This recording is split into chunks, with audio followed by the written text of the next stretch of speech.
fine. So I'm assuming you're going to take some teeth out. Yeah. Faisal, did you hear all of that? Faisal? The angle of the mandible. Yeah. It's a nice crease there. So you can see, yeah. And it's a clavicle.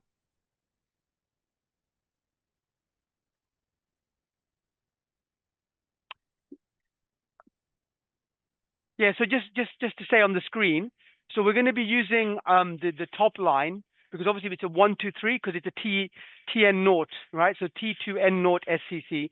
But if we were going to do level 4, we may use the lower crease, because obviously it gives us better access to level 4. Yeah. Yeah.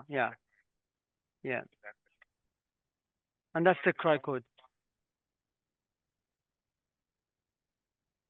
Yeah. Okay, you're right. Okay, guys, so that's the incision.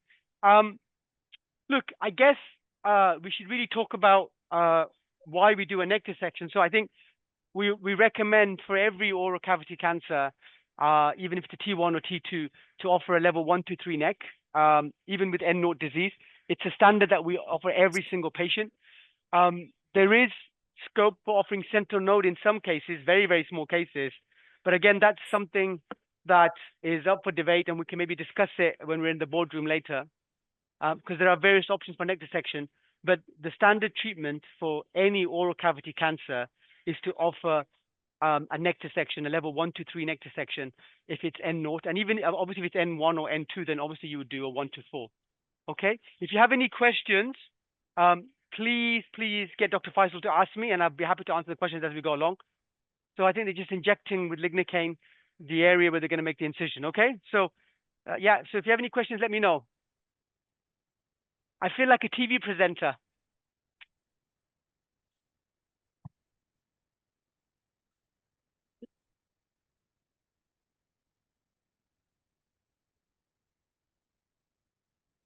So who's our anesthetist? Hello, are you our anesthetist? It's Dr. Anna Afzal. She's our anesthetist who'll be presiding over the proceedings. So there you go.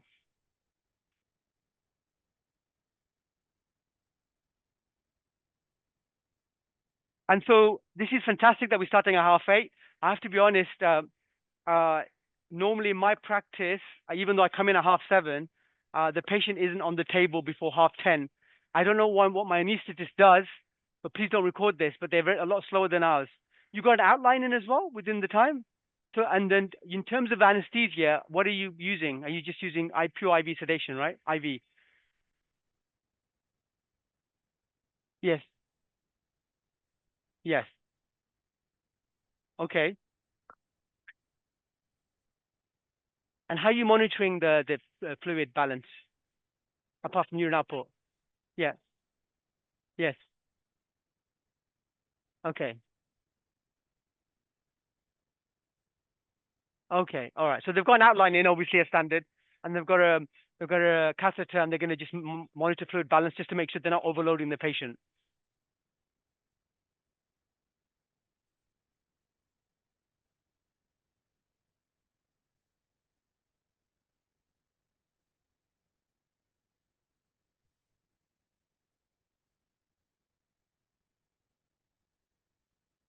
Okay. So they're just scrubbing.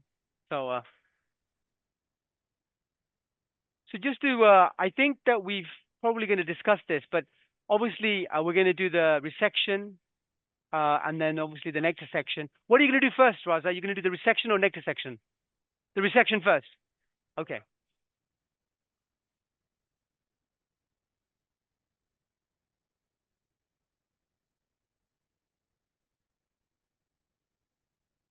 I mean, I have to be honest. Sometimes I do the neck first because the instruments are clean, and so you go from clean to whatever. But I think so because I use a harmonic scalpel, right? And so to save money working for the government, I tend to use a harmonic scalpel. So I rather do neck first and then the tongue. But yes, I think resection's fine. Yeah. And I'm sure you guys know we're going to be doing a radial forearm flap, which is of the left arm, because the patient, I'm assuming, is right-handed. And the reason we're doing this is, first of all, the size of the tumor. It's obviously a T2, but also there's a lot of edema. And I'm sure pathologically it probably ended up being a T3, and it's quite close to the tip, which obviously suggests that we should really use a flap. All right, that's the first thing. Yeah, and a young patient. Yeah.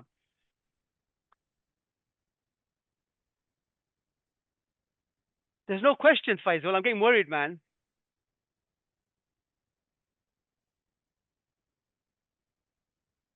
Dr. Faisal, there must be some questions, no? Not yet, not yet.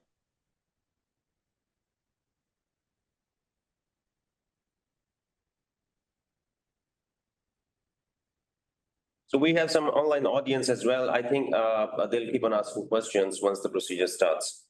Okay.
So I think we have to be a little patient before we actually paint and grade.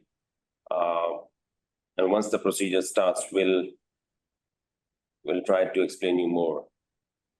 Yeah, sure. I can't see you guys in the boardroom, by the way. I don't know You why. want to see us? Yeah, well, why did you take us away? Why did you take the camera? Yeah, that's better. Yeah, it's okay. Why was that? Why? Is it because you want to guys have fun and party while I'm working? We don't have anything here. No coffee, no biscuits, nothing. Really? Yeah. It's quite a nice room. Yeah, the room is very nice. The coffee is outside. Yeah, everyone's got a laptop on. And there's someone laughing. She's our fellow. Okay, she should be arrested for laughing. Yeah, she's happy. She's enjoying the proceedings.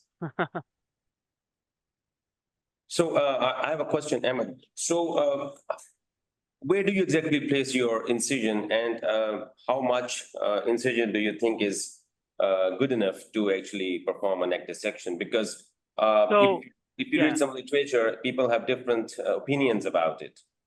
Fine. Okay. So it's all about the nerve, and it's all about access to certain levels.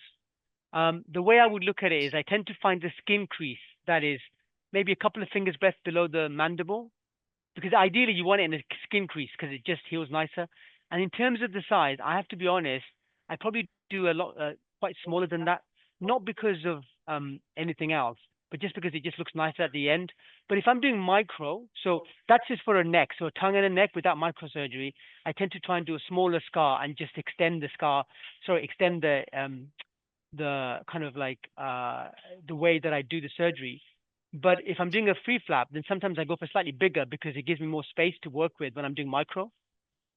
But this is a fairly standard size, what he's just done. But mine tend to be a little bit smaller, but not a huge amount. But I think what you have to do is you have to find the right size for yourself in terms of getting to level 1A, which is the problem, when you extend out to the level 1A, but also enough access so you can get microscope in and do the microsurgeries. So it's like a fine line. Okay. Oh, yes. Thank you. Yeah. I'll come. Go on, sorry, yeah.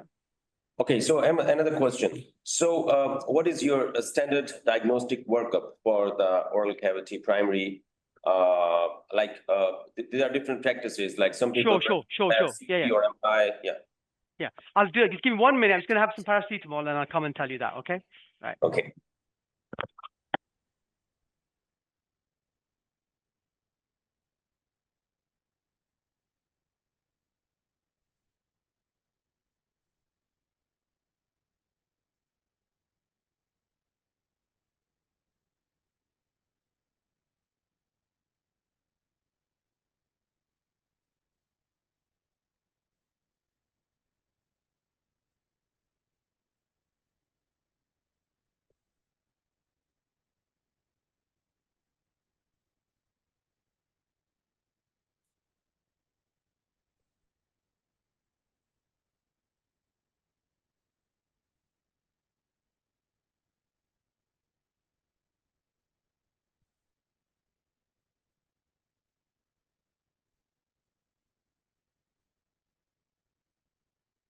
Just watch the wires, everyone. It's a shame it's not wireless, but it's okay. So just be careful. Yeah. Sorry. Yeah. So standard workup. So for this gentleman, what would normally happen is the first thing is obviously clinical diagnosis and clinical examination. So that would be looking at the tumor and then obviously feeling their glands and the neck and getting a good history. Can you hear me, Faisal? Yeah, I can hear you. Yeah. So good history, okay, and examination. That's the first thing. The second thing is you'd want to get a histological diagnosis. So that would be a biopsy, which is really, really important. A good deep biopsy, so you can get an idea of the depth of invasion and also have some normal tissue around. That's the first, second thing. Then normally after that, I tend to arrange for an MRI head and neck. So I'd get an MRI scan of the tongue and the neck, and then a CT chest. And the CT chest is for staging of the chest. Obviously, some people do chest X-rays, and that's fine. But we tend to do CT scans because it's quite easy to get. And then finally, you could even get an ultrasound scan of the neck because it's a lot more sensitive than an MRI scan. Although just to look at the contralateral neck. But if you're going to do a neck dissection, that might be a mute point, okay? And then finally, for stage 4 tumors or very large tumors or recurrent tumors, I tend to get a PET scan, which is where you use you inject a dye and basically look at the whole body to see if there's any distant mets. Because if you're going to offer someone huge radical surgery like a total glossectomy or a hemimandibulectomy, you want to make sure that there's no metastatic disease, because if there's metastatic disease, then you can't cure the patient, so there's no point giving him huge morbidity. Okay, that's kind of my standard workup. Okay. So this CT patient, chest. So CT chest is a part of your routine. yes, routine. Yeah. Did this patient have all those? I'm assuming they've had everything, right?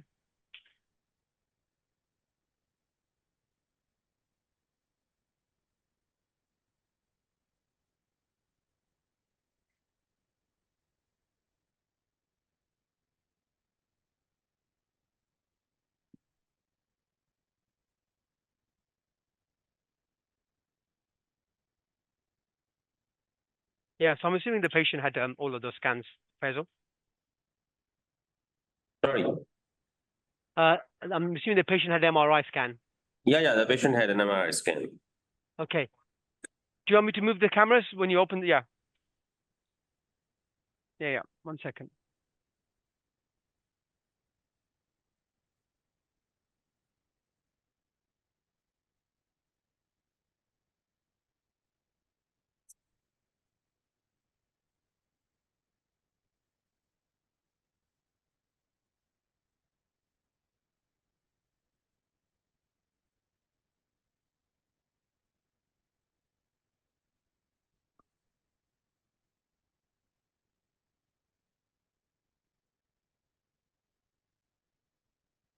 Just have a look at the screen just to see it's. Yeah, that's good. Yeah.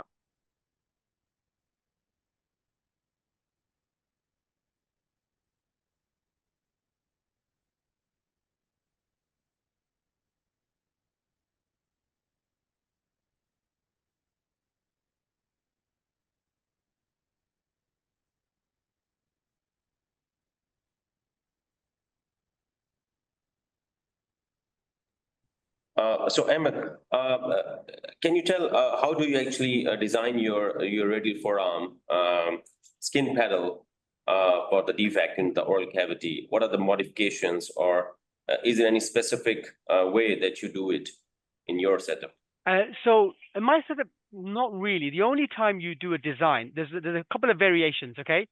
So one of the variations that I've got is something called a two-tail beaver tail, which is where basically you take the skin and then you take the adjacent adipose tissue, and then you can basically bulk up and make the tumor like a hamburger.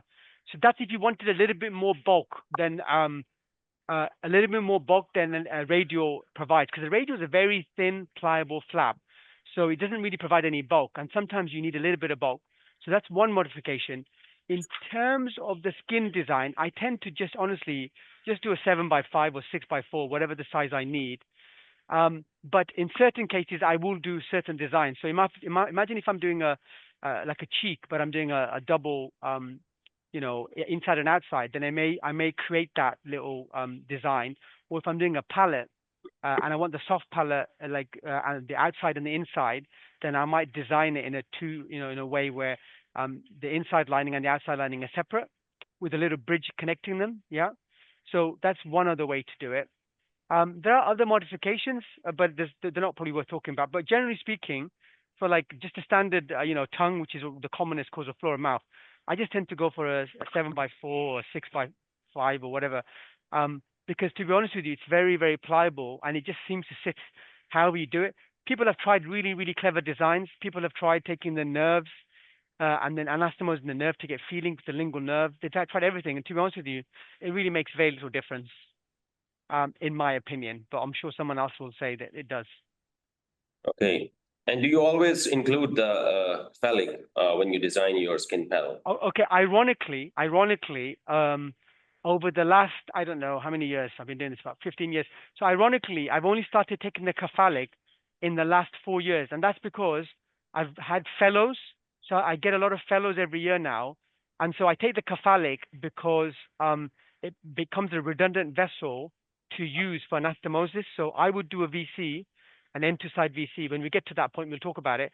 And so then the cephalic is used by the fellows to practice stitching because it's quite a nice thick vessel and you can do it with very easy to do.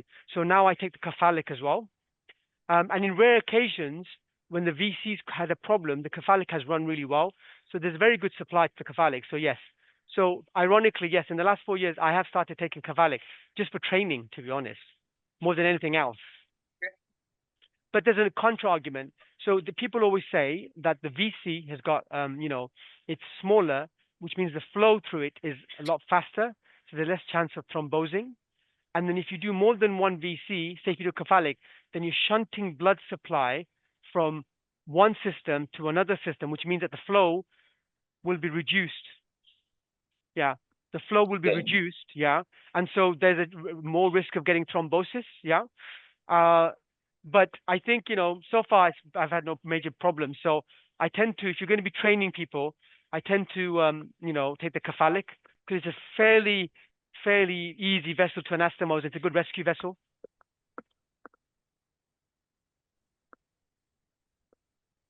Okay. Okay, and the distalmost part of the skin flap where you design it, so you leave some part of the skin at the wrist crease, right? Yes, after the wrist crease, yeah. And you can see he's marked out the radial artery because are you going to use tourniquet? Are you going to use tourniquet? You're not going to use tourniquet? Oh, yeah. So he's going to use a tourniquet. No, I know. So the reason why he's used the marked out the the artery is when he uses the tourniquet, right? He won't be able to feel it. And there's always one of the important bits about raising a radial is making sure that you get the artery in the flap. And when you use a tourniquet, the artery pulse stops. So it helps to recognize it. So that's why he's marked it out. Okay? Okay. Are you going to be raising the cephalic with your... Yeah. So yeah, he's already marked the cephalic. So he's gonna put the design with the cephalic in there as well. And are you going to connect the VCs at the top?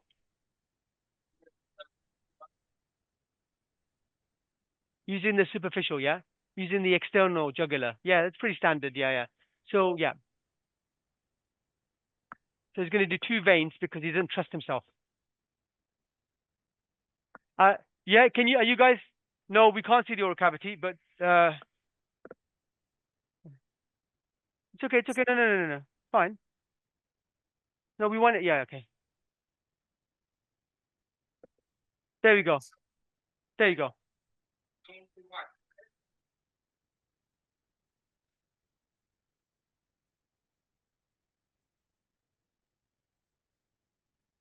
I mean, it looks okay.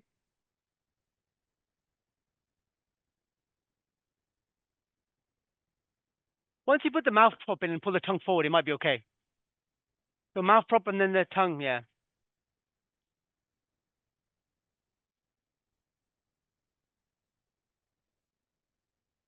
Uh, yeah.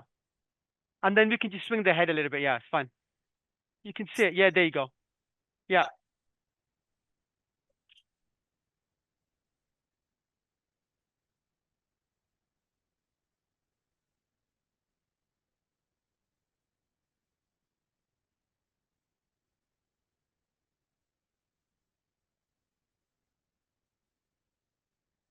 Well, you can take it up a bit.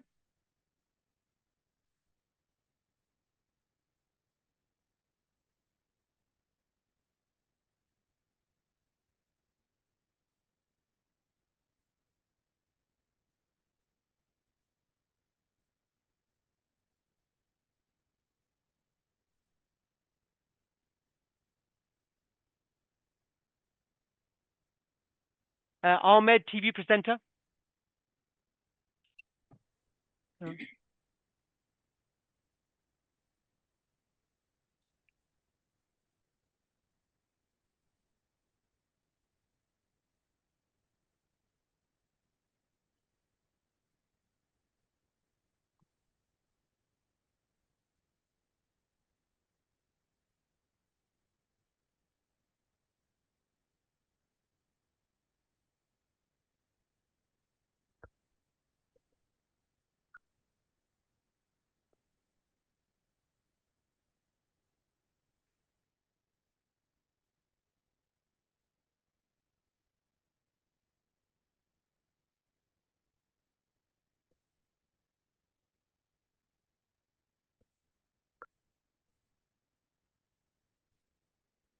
It's fine. It's fine. It's the camera, not the screen. Fine. It's working.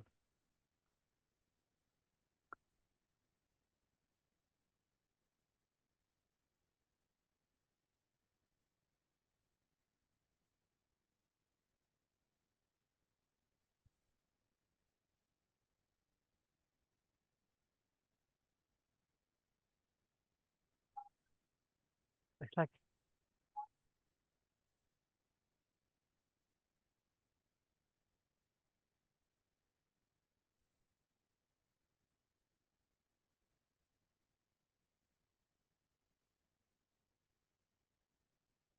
there you go.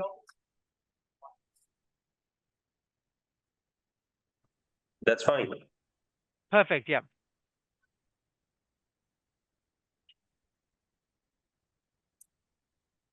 So Dr. Raza doesn't use glasses or headlight. He's just born with good eyesight. I have to use loops because I'm old. What loops are you using? Oh, he's using 6-time magnification. Okay, but he's currently using 4.5, so he's obviously blind or pretending to be a plastic surgeon, whichever you find funny. The guy, the humor's free. Yeah, yeah. So he's getting a tongue stitch.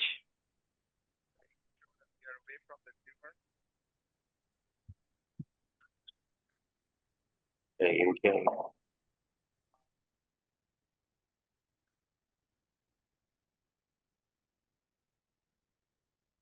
Yeah. So yeah. So the tongue feels hard, guys. He's obviously a betel nut chewer with uncontrolled diabetes.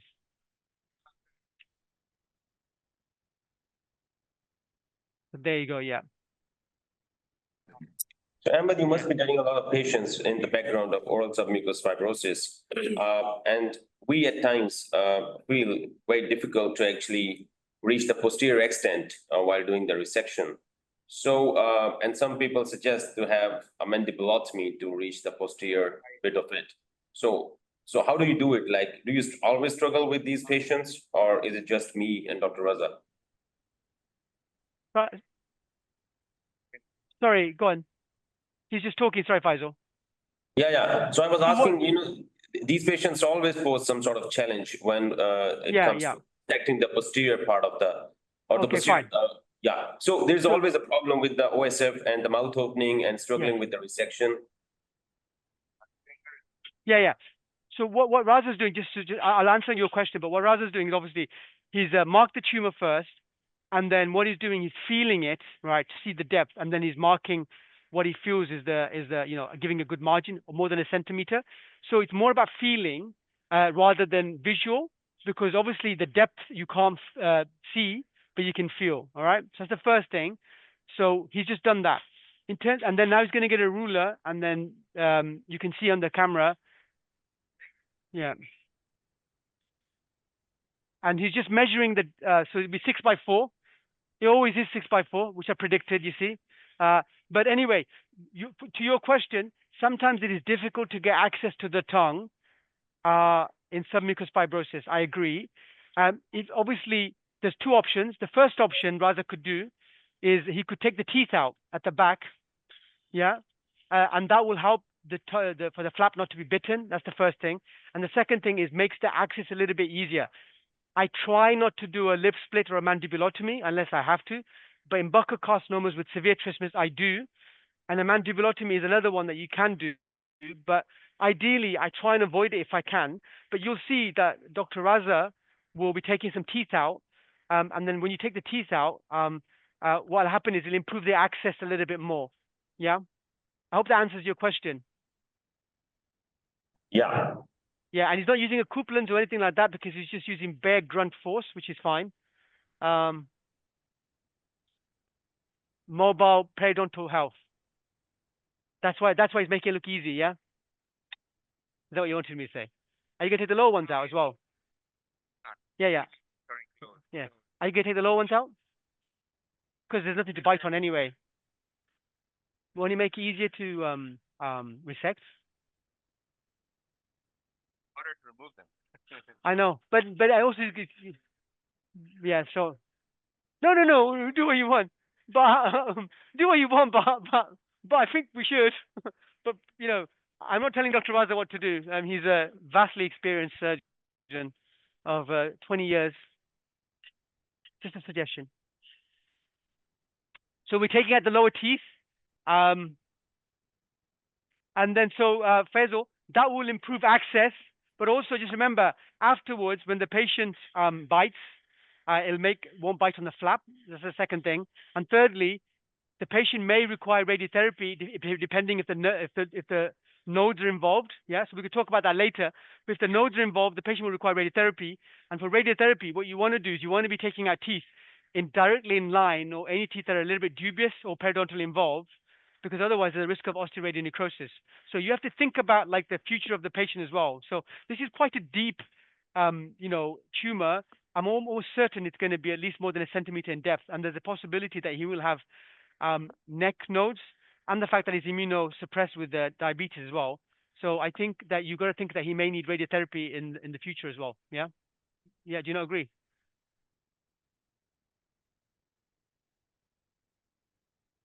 Dr. Raza has a website for oral surgery. If you want to refer any patients to him, you can contact us later.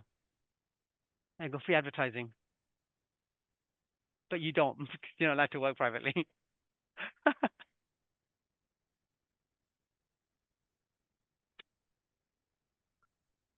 Right.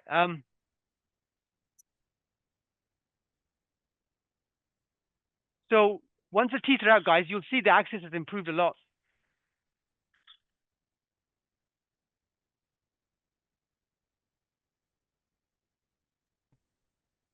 No, you won't. You'll see now. So the view is a little blocked, but not to worry because it's just the dirty work. Just Yeah, It's your head. You need to get your head out of the way. You're blocking the view, huh? So, yeah, see that? Yeah, sorry, it's this is fellow resident called Ali. You can blame him. Okay, good. All right, excellent. So now, put the mouth block back in, and then you'll see how the access has improved, and then we're ready to resect. It's a good case. It's a standard case, isn't it, in this part of the world? Okay, and then can you see now?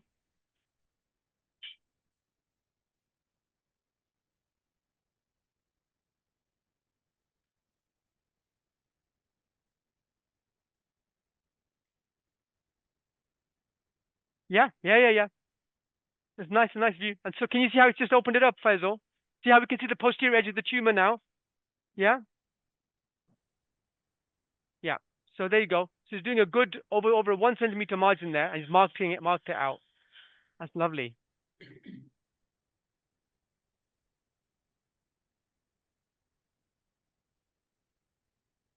So he's just doing the mucosal markings.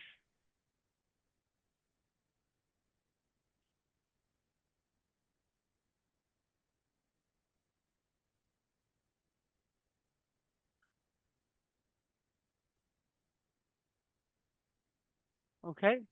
There you go. We've marked it about a centimeter around the tumor. And now Dr. Raza is going to basically go through the mucosa and then obviously straight into muscle. And then he's going to have a good feel of the depth while he does the deep portion of it, because obviously the deep margin always is a risk of getting involved. I have to be honest, I do use a harmonic for this.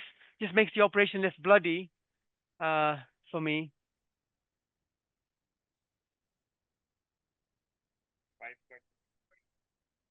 So, Ahmed, do you always aim for exactly 1 centimeter margin, or you measure it up to 1.5 centimeter, just by keeping in view that the margins will shrink afterwards if you're using the energy devices? No, I tend to really go for 1 centimeter, but it probably ends up being more than that because I use my fingers to feel the tumor while I'm resecting just to make sure I get the good depth. Yeah. So this case probably will end up being in the midline almost, because it's actually quite deep. So yeah, and it's a skill that you have to just I think between 1 and 1.5 centimeters is fine. And obviously margins is a huge topic of debate. But yeah, that's what I would say is aim for a big margin if you can. And especially because we're going to be doing a free flap on this gentleman, right? So it makes it a lot easier because you're going to reconstruct it. So you should really, really go for big margins. Because remember, the most important thing for this chap is to get a good margin to remove his primary tumor, which is really what the surgeon can influence.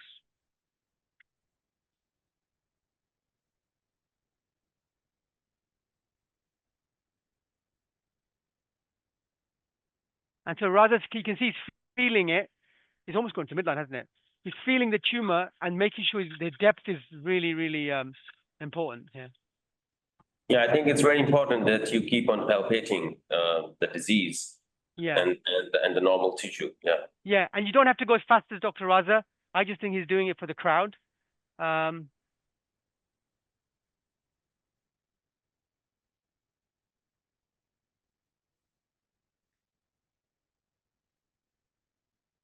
Yeah. So you're using bipolar, yeah? Just to make sure that he stops all the bleeders. Do you lower the pressure at this point, or you keep the pressure the same? Yeah. The anastomosis. Yeah. So he always keeps it. So, Ahmed, we have a question from the audience that if the tip of the tongue is preserved, can't we close the tongue primarily? So I wouldn't. Okay, fine. You could. In this case, I would say that option is available. I have to be honest. Or you could just leave it to granulate and put a little biological dressing, I don't know, on top, and let it granulate by itself. That is a possibility. Yes, because it's not a huge tumor. So I do agree that there's always that thing where I've seen cases like this where they've left it to granulate. It may affect function a little bit, but not hugely. So if someone said, well, I don't want to reconstruct this, I don't think that's unreasonable, if truth be told. Yeah.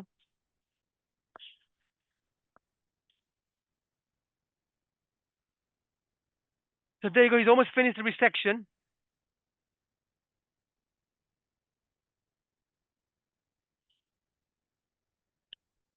Are you going to do frozens? So in this case, No, it's fine. It's fine. So yeah, no. So some people do frozens, right? I have to be honest. Sometimes I wonder why. Because if you've got the tumor out, I would not expect anything on the edges. And if you get a close margin, doing a frozen isn't going to change the close margin. Yeah, because you don't know what margin you got it from. So there's the tumor, right? With a centimeter or maybe more. Yeah. So one of the questions was, does this case need a flap reconstruction? And I said, is the tip is involved? Yes. But I said, yeah. mobile tongue. Yeah. So the tongue is not mobile, it's hard. Yeah. Yeah, if you leave it here secondarily, it's going to contract more. And the hardness of the tongue because of the patient's submucous fibrosis would make things more difficult. So in a perfect world where you want trying to give the best for the patient, then a free flap reconstruction would be better for him because obviously he'd have a bit more fresh tissue. Yeah? Does that make sense? Because it's fairly hard tongue. And now Dr. Raza is marking the stitch. I always go short superior and long anterior. But he's going to do the depth, which is, oh, you do deep, do you? It's fairly obvious what the deep is, right? No? Really? But they can see the muscle and the mucosa, no? Okay. All right. Okay, I'm disagreeing with Dr. Raza for the first time in 5 years. Okay, so he's going to do the depth, so the deep muscle layer, and then so short for superior, yeah? I always do short superior. And then he's doing the superior margin. Okay? Yeah, guys, he's marking it out. For the pathologist, he's trying to be very helpful. Fantastic.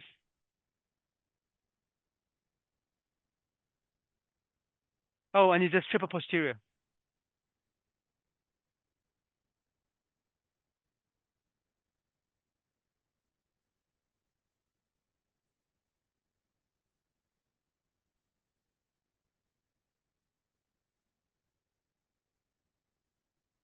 So Emma, there's another question. What is the potential risk associated with this surgery, and will any adjuvant treatment will be necessary? So you want to answer Okay. this first? Yeah. So there's something we'll discuss. But remember, the risks, you mean like in terms of what? Obviously, there's morbidity and all the anesthetic risks, blah, blah, blah, blah, blah. But in terms of like what the patient might need adjuvant, so first of all, depends on the margin. So if we get a clear margin, that basically means that the patient won't need any adjuvant radiotherapy in the primary site. In the neck dissection, if the nodes are involved and they have ECS and there's more than one, then yeah, sorry, go on. Yeah. It's from 6, it's gone down to 4. Yes, can you see? At rest. Yeah, can you see? Yeah, can you see how we took 6 centimeters, guys? But it's already contracted to 4. Yeah, yeah, so defect. Yeah, it's quite big, isn't it? It's the whole of the tower. Yeah. See that? Yeah. No, it's always bigger than it is. That's massive. Can heal on its own. Yeah, no, I agree. But I think a flap would be the best option if you got it. I agree, 100%. So it's almost what, 7? Yeah, 6 centimeters. 7. Yeah, 6 by 4. Yeah. So yeah, no, all my points I said previously, Dr. Raza agrees with. Yeah, you could get away with it, but ideally you want a free flap or some sort of reconstruction. But you can leave it. Yeah. This is of the tongue, yeah, because of the stiffness of the tongue. Yeah. Speech and swallow. Yeah. So just remember, it's a stiff tongue. His speech and swallow will be affected severely. It's just to show them how it's done. It's 6 by 4. Like 7, yeah. Okay. They want me to touch the patient. Just do a 6 by. What did we decide? 6 by 4? Yeah. So let's do 7 by 5. Yeah. Okay, guys. So what was the other question? Yeah. So depending on what we find in the neck, then we will decide whether the patient needs adjuvant radiotherapy or chemoradiotherapy, depending, right? So that's something that we'll find out in the histology. So that's what I would say. All right. So now we're going to design the flap. Yeah, go on. Sorry, Faisal. So how often do you go for the frozen sections? Like, do you do it for, yeah. Not regularly. Sometimes when I'm unsure or when there's a lot of dysplasia around the margins or it's floor of mouth and it's indulating and I can't tell what's going on, then I would do a frozen. So I don't always do frozens. I have to be honest. That doesn't make me right. It's just an opinion. Okay. And when you take the frozen, do you take it from the tumor bed or the specimen itself? The tumor bed. Which doesn't make sense, I know, but that's what most people do. Because you don't want to reduce your depth. Yeah, apparently I do. So yeah, just like you tell me what to do, yeah? Okay, right. So I'm going to get to do some surgery, guys. I feel honored and privileged. Let's hope my watch doesn't get damaged in this procedure. Okay, right. So what is done, right, is he's marked the radial artery. Is that what you marked, the radial artery, yeah?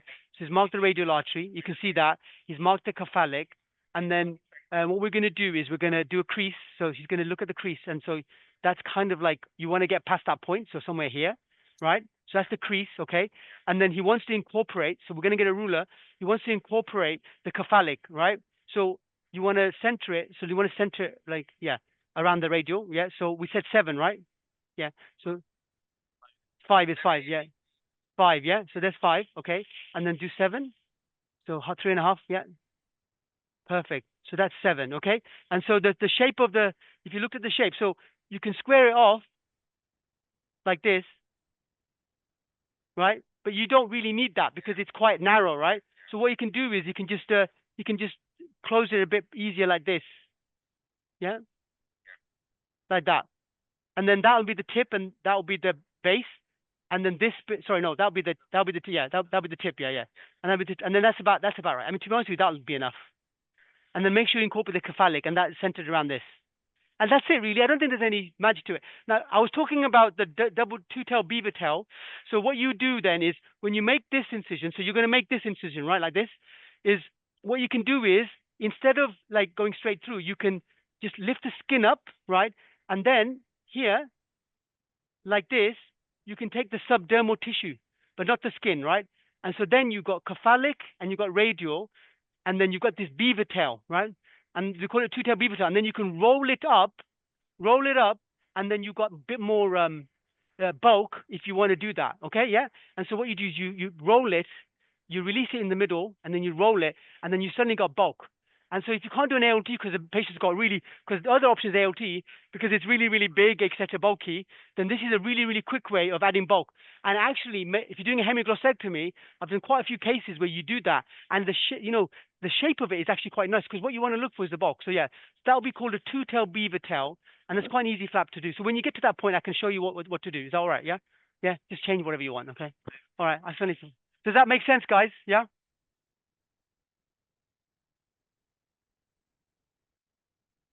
Okay, so we're going to go back to the neck and we'll go in between. So, Emma, there's so much brightness over the forearm. Can we just take away the forehead light a little bit? Could you reduce the light on the forearm or the arm, please, guys? Yeah, we can do that. It's too bright. Too bright. How's that? How's that? Is that okay? Yeah. Is that okay? Is that better? It's better. Yeah. Yeah. Oh, that's fine. Okay. Sorry about that. Sorry. I'll just give a little bit of light because he wants to operate with light, apparently. I mean, I don't know. You think with Luke, you wouldn't need it? Can we zoom it a little bit more? I can bring it in.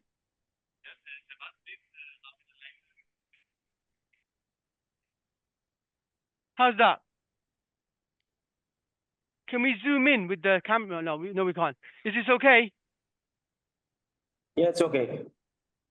Can you make this go in a bit more closer?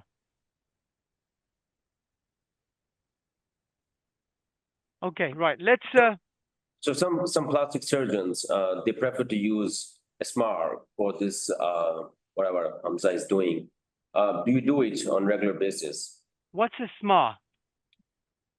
It's the way of, you know, removing the blood from the. Oh, Yeah, oh, yeah. okay. Yeah, I mean, it's whatever makes him happy. No, I don't, but it doesn't, I don't think it matters. Some Yeah. people do without tourniquet. Yeah, exactly. So, I mean, it's like, yeah, Yeah, yeah, we have started doing it without tourniquet now. yeah. I mean, I don't think it matters that much.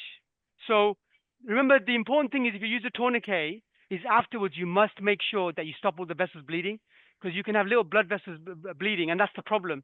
Yeah, especially because you're not going to do that bit. Okay, so now we're on the neck, and he's raised the flap and the platysma. Yeah, yeah. So can we share both screens now?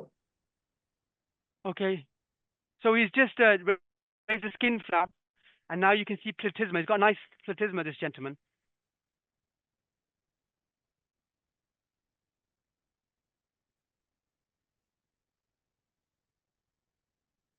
Yeah, so we're going to go to the platysma.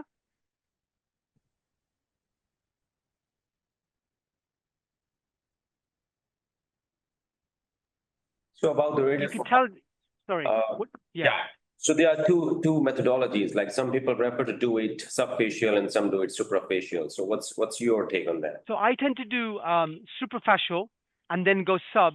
So if you do a suprafascial, then what that means is you get better skin. You know, the fascia remains, so the skin graft takes a little bit better, right?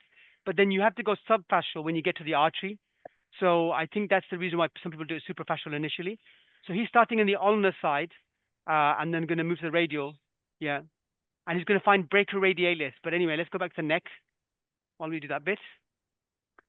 So he's just gone through platysma. Yeah. Yeah, well, I think so. Let's have a look. So Ahmed, for our online audience and for participants here, so this is how you do the combined approach. You know, you do it simultaneously. It will preserve a lot of time. One second. And you know, it's a two-team approach is always a better way of, you know, going with the things. Oh, for sure. Yeah, yeah. Can you guys see the neck? Yeah. Can you see how he's raised the platysmal flap? Yeah. Yeah.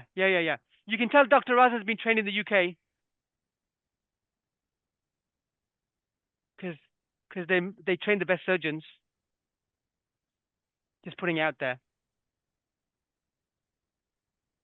I don't think they're going to get my humor, are they?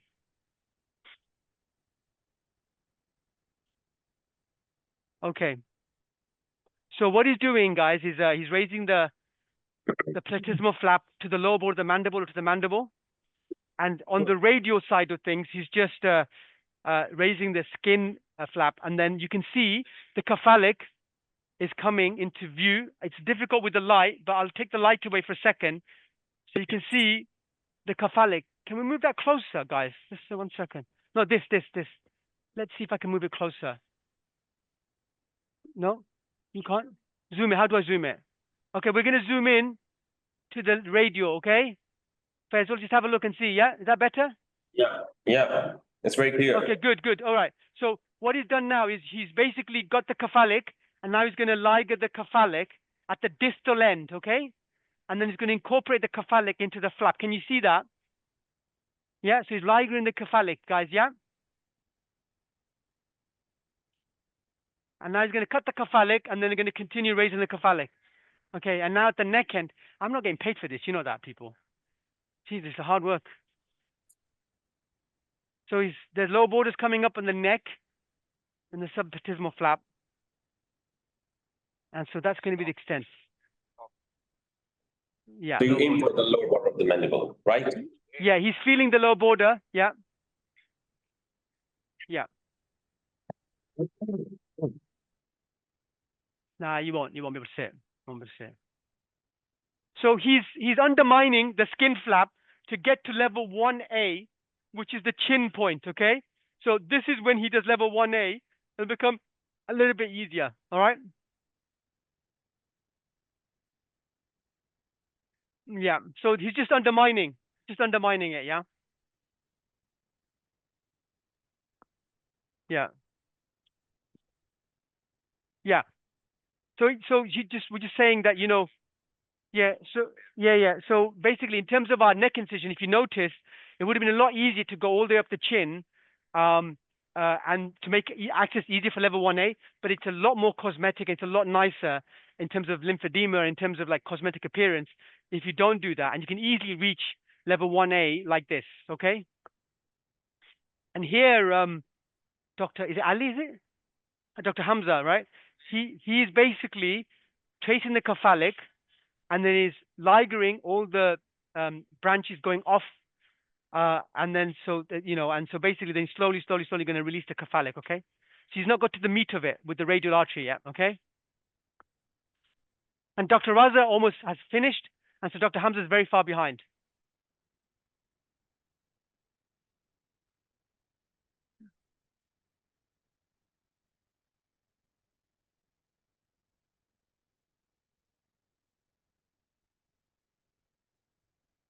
Hey, okay. I'm good. It's good. Going very good. Okay, so we're just going through the lower border into the through the deep investing layer fascia as we go towards level 1A. So I'm running a commentary service for a TV channel.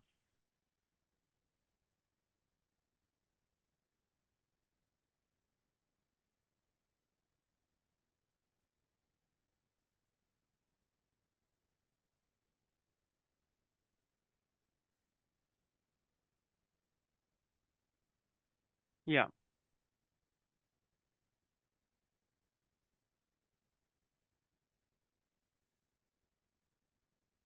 Okay, so you can see there's a little lymph node right next to the external jugular actually, and the prototale. It's going to liger that. Okay. Right. And on the arm end, you can see he's slowly dissecting. He's gone subfascial, and he's preserving the superficial nerves. I think it's the ulnar nerve. And he's slowly going, and that's the brachyradialis, I think. Yeah. So that's the brachyradialis coming up. And now he's going to slowly go towards the center and find the radial artery. Okay. Okay. So he's doing well. And then in the neck end, we've just ligated the external jug. And then keeping the lower end, because we're going to use the lower end to anastomose end to end. Yeah. So, this is why it's important for the resective surgeon to be a reconstructive surgeon, in my opinion, because when you do the neck, you start to think about what you need to do for the reconstructive side of things, and you appreciate it a little bit more, a lot more. So this is a little lymph node in the neck that is removing. Probably, yeah. And by the way, you can never tell if they're positive or not. I haven't found a way of working it out. It always surprises me.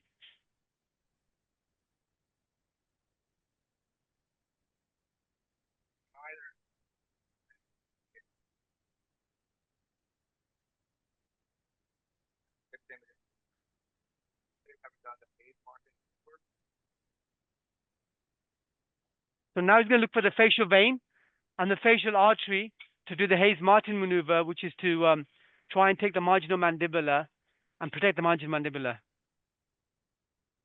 Have you found the marginal mandibular yet? No. Yeah. So Emma, do you always aim to see the marginal mandibular nerve, or is there any role of nerve stimulator? Because I've seen people using it. Yes, you can. You can use nerve stimulator, but I don't tend to use it because it's another toy that just there's too much. It becomes crowded in the neck.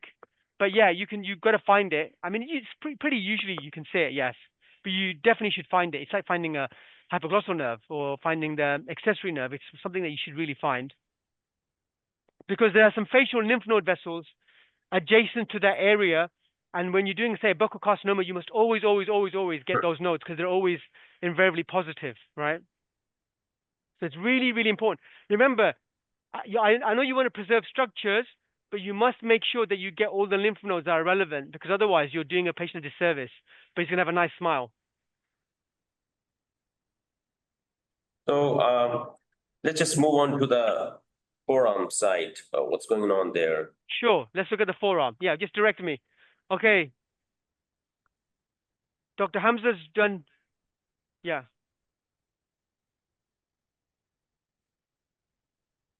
So for the audience, Dr. Hamza is our senior instructor in plastic surgery.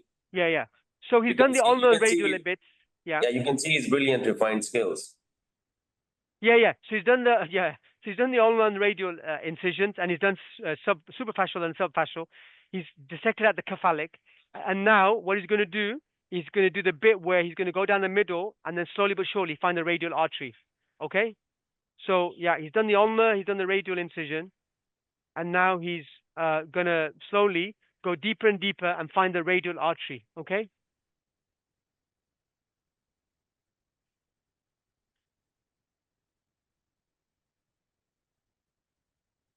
So while Hamza is busy with his fine dissection, let's move on to the next side. Yes. So with the neck, let's have a look. So he's found the facial lymph nodes, and they Can you look just quite move the chunky light a little bit more towards the face, because towards it's a the little face. dark. Yeah. It's a little How's that? dark. Yeah. How's that? Is that better? Yeah, it's better now.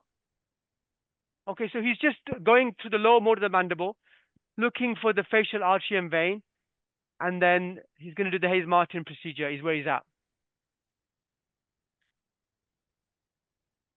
So he's found the facial vein. Now he's going to clip and cut. Clip first, hopefully.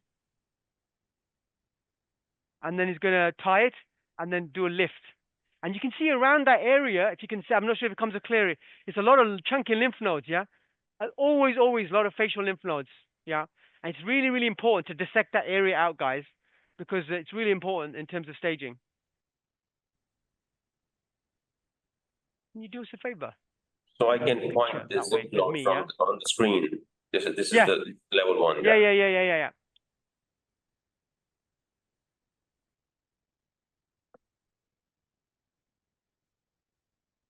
So there he's done the, yeah.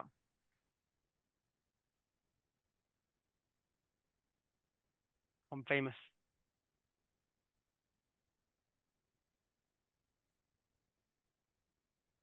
Thank you. Oh yeah, they're quite chunky, aren't they, lymph nodes, huh? Look at that.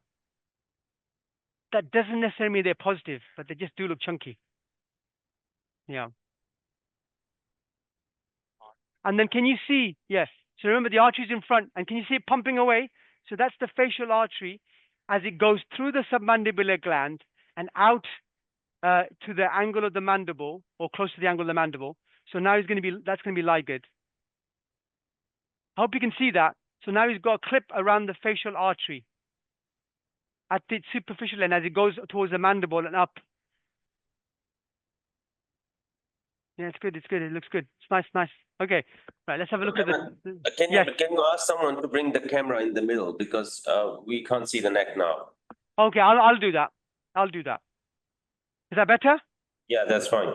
Yeah. Just tell me with the camera. I can do that because no one else can hear you, and I don't, and I'm not very good at communicating apparently. Okay, right. So yeah. So Dr. Hamza has found the neurovascular bundle. He's identified the radial artery, and now he's dissecting out the vena comitans. He's going to ligate that, and then the artery itself. Yes. Yeah. So there's the artery.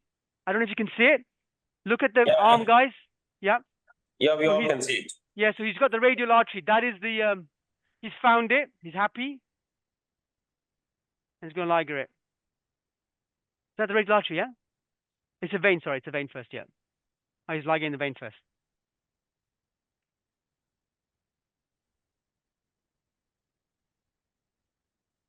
Yeah.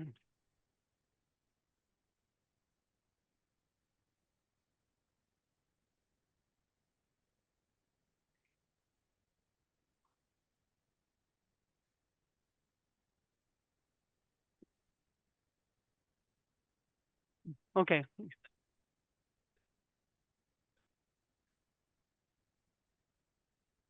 Okay, fine. Okay, fine. All right.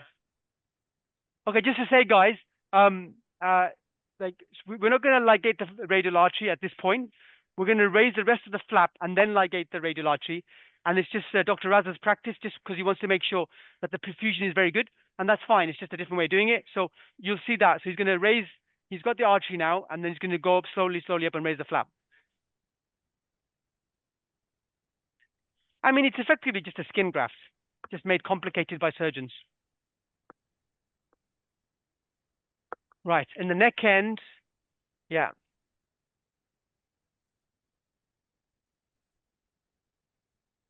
Yeah, so he's done the Hayes-Martin, and there you can see popping up the mandible, and he's clearing the lower border of the mandible. Yeah.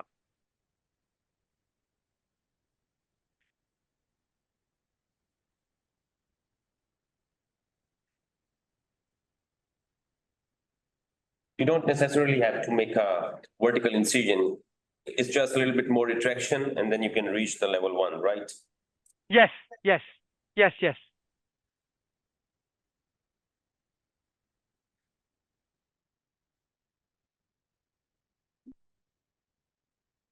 Okay, so he's just dissecting out in the neck and delineating the low border, guys, okay?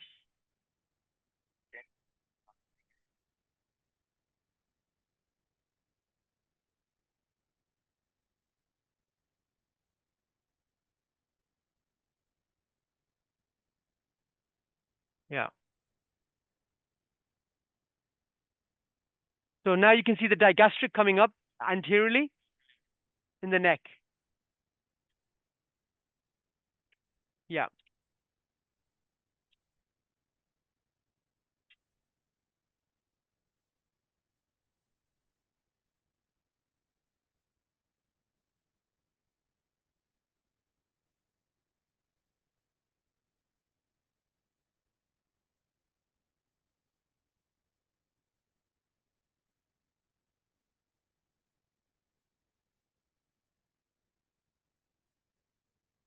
So I think he's just doing he's trying to find I don't know if you can see it at the top end, it's through.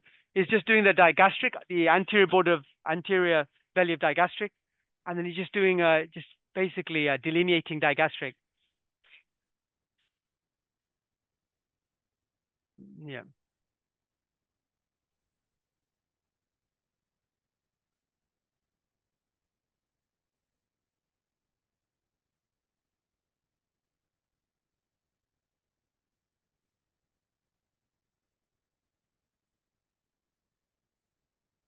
Okay, so now he's going to raise the lower platysmal flap in the neck, and in the arm.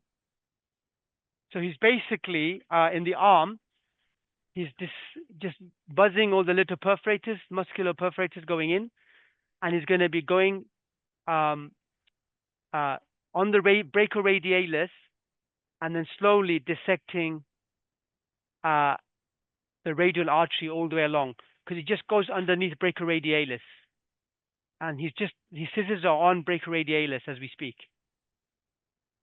and he's just going to follow it along.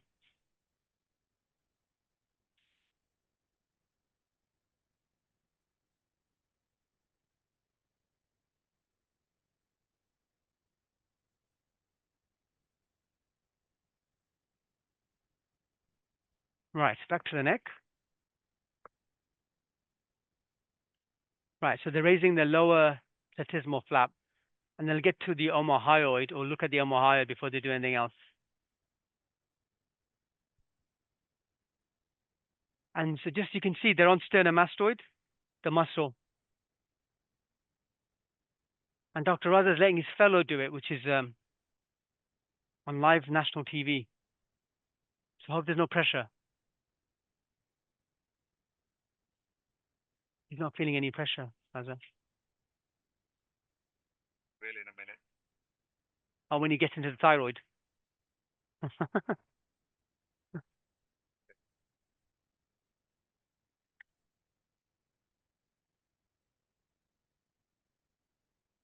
Okay, good. So on the next side, are we delineating the anterior border of the sternocleidomastoid? Yes. So what we're doing is he's basically just doing a lower flap, which is raising the lower platysmal flap, and then he's going along, and you can see the sternomastoid, but currently he's just doing the platysmal flap. Yeah. And then he'll get to a point where you can see omohyoid, and then he'll stop, and then that's when we look at the anterior border of sternomastoid. Okay. So we'll let them raise that while I go to the arm and see where they're at the arm. So yeah, so what they're doing at the arm is, as you can tell, is you've got the radial artery and the little branches that are going into the muscle, and they're ligering those, and then he's working along that and releasing it step by step. And while he's doing that, he's following the anterior edge or the edge of the brachyradialis, and the artery, it goes really, really, really tight to the edge of brachyradialis. So you really have to use like something like skin hooks or something to pull the brachyradialis, yeah, up, so you can carry on going up the brachyradialis, because the artery and the anterior border of the brachyradialis are very, very, very close together. All right. So that's what he's doing there. Sorry.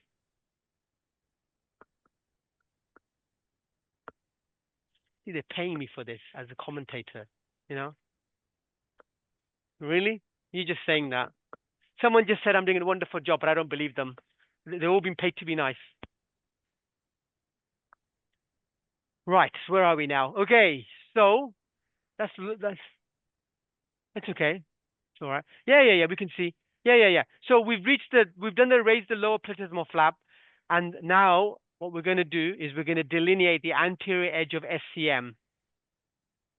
That's fine. That's long and deep enough, isn't it? Dr. Raza doesn't use glasses or headlights because he's a bionic man, but anyway, the rest of us use headlights and loops because we're blind. Okay. Do you know what you guys should get? Lone Stars. Have you heard of those? Cheap. Yeah, really cheap, I think. And like little clips, and then basically saves you having more fellows around. Because, I mean, they cost more manpower-wise. So you can get rid of...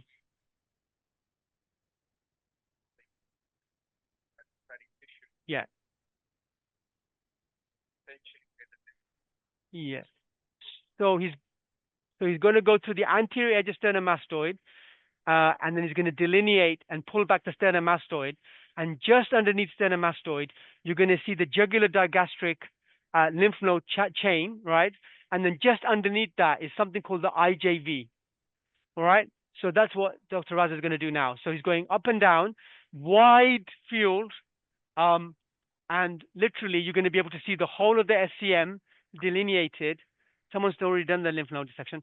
And then while he's doing that, he's going to look for the lower edge. So the lower edge of the neck dissection, in this case, is going to be the omohyoid. And he's going to stop. There he is. He's going to stop as soon as the omohyoid. There he is. Can you see the omohyoid? So there's the omohyoid. And that is a really, really good, because that's the level of the neck dissection for level 3, because below the omohyoid is level 4. But also the omohyoid is very useful because it protects the IJV. And then on the top, he's going to look for the digastric, okay? And the digastric is your next best friend. So superiorly, it will be the digastric, and inferiorly, it will be the omohyoid, okay? So here, Dr. Raza is slowly going to the anterior edge of SCM, and then you'll see in a bit the internal jugular vein. And the internal jugular vein is important in this case because we need to anastomose. Right. Can you see the omohyoid? Do you want to point the omohyoid out to everyone? There it is. See that, guys? Yeah. And that's the you know, the level of our dissection at the lower end. Okay, guys? Got it. So while he... So this is the supraomohyoid, right? Yes. So it's a supraomohyoid, but let's just call it level 1 to 3. I don't like names. It's called a selective neck dissection, and we leave it at that. So we're doing a selective neck dissection level 1 to 3, and that's the nomenclature we should be using, and not supraomohyoidal. Yes. Yes. So if you can see, guys, little blood vessels are coming off, right, into SCM, and you must buzz them when you're raising the anterior edge of SCM. Okay, can you see that? Yeah. Yeah. Lovely, lovely. All right. Okay. How are you doing, my friend? Yeah, so yeah, you can see he's dissecting. So back at the radial end, everyone. Yeah, there's little muscular perforators from the artery going in, and so they get ligand them because it's very important, otherwise you get bleed afterwards. Yes. Sorry, the view is Yes. a little blocked from... Oh, sorry. Little blocked by who? Who blocks it? Whose head is that? That's your head, is it? Doctor, oh yeah, that's your... Yeah, sorry. The camera's there. There's my Yeah, hand. that's fine. Okay. Oh, it's fine now. It's fine now. Yeah, yeah. So he's going slowly along brachyradialis, and then now all the dissection is just going up brachyradialis. You should open up the rest of the skin. Open the whole flap. Yeah, yeah. It'll be easier. Yeah, that's it. It'll be easier. It'll be easier to see everything. Yeah. Yeah.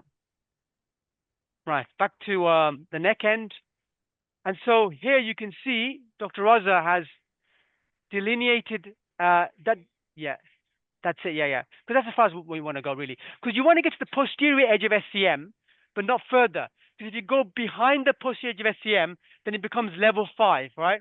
But what you want to do is you want to be getting the lymph nodes behind the IJV, and you can see he's done that, right?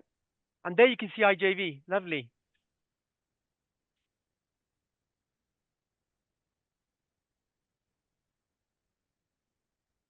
What are you using? Colorado needle? Yeah, that's what I use, but everyone hates that. But I think it's old school. People like the whatever it's called, the other one. Yeah.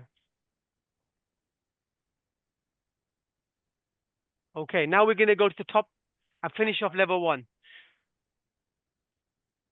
Remember, there's a question that do you extend your dissection beyond level 3 to take a bit of level 4? Okay, not necessarily. I do take a little bit of lymph nodes, so just underneath omohyoid, but I don't go beyond level 4 because we're not doing a level 4 neck dissection. And there's more risks associated with it. Apart from the obvious bleeding, there's a risk of chyle leak, even on the right side and the left side.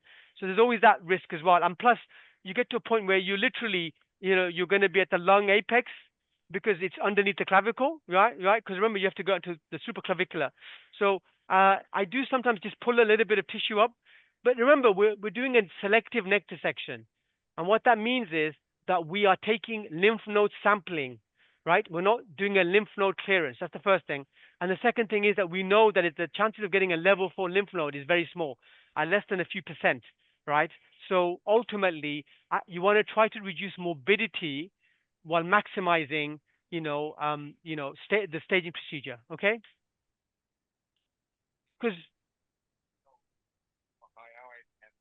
yes. Oh, brilliant. So here, if you guys see, remember I mentioned it already, that the two muscles you must find in every neck dissection is the digastric and the omohyoid at the bottom. So this is the posterior biliary digastric. And it's a very good friend of yours because the posterior biliary digastric, there's one thing. The IJV always goes underneath the posterior biliary digastric and underneath the omohyoid. What that means is that if you're on top of the posterior biliary digastric, then you can't damage the internal jugular vein. The other thing is the posterior biliary digastric, the accessory goes into that underneath that, and also the facial artery comes out of the posterior biliary digastric on the superior end. So that's really, really important that you find those two anatomical structures. Okay. Okay. Can you just switch to the radial forearm side? Yeah, sure. So the radial forearm, let's see where we've got to. Yeah. So with the beaver tail, if you look what so what you would do is you would get a scalpel and you would raise like a skin graft, yes? So if you grab the skin, yeah. So what you would do is you get a scalpel and you would raise a skin graft, right? And literally take the skin off both ways, and then you'd have this adipose, subdermal plexus tissue, and then with the perforators, and that's what you would do. So you would raise a skin graft like this now, very, very thin, either side, and then you'd mark it out. And then you'd put the skin back. Does that make sense? And that way you have a bulk. Yes. Does that make sense, guys? But without the skin, yeah, because you don't need it, because you're going to wrap it around, so it's an internal, and you don't want skin. Yeah? Okay, makes sense? I'm going to charge you for that if you use it. It's already been, yeah. But anyway, so that's the beaver tail, right? It's quite useful. It's quite useful, especially in the Western population where everyone is really fat, and ALTs can be very, very, very bulky, and you don't want really, really bulky in the tongue. You want mobile tongue, and so putting a really bulky flap in just because you can doesn't actually help the patient. That's why I tend to do that. Yes. Yes. So level 1. Yeah. Oh, yeah. Mylohyoid. Okay, guys. So if you look at this picture, Dr. Raza's got the left digastric, the right digastric, and then he's removed the fat on top of a mylar hyoid between the two, and that is level 1A. Okay? All right? I tend to cut it separately and send it to the lab because I don't trust that they get the levels right, but that's fine to do it in continuity. Yeah, I just do them separately. You know why? Because I just don't trust the lab. Because it's all arbitrary, isn't it? Yeah, you might as well, because it doesn't matter. Because it's just like, because then they can't argue where it is. 1A is always going to be 1A, yeah? So now what he's doing is basically trying to delineate mylar hyoid. And once he finds mylar hyoid, he's going to lift up the mylar hyoid, and then he's going to show us the lingual nerve. Yes? So he's going, there's digastric. So he's running along digastric.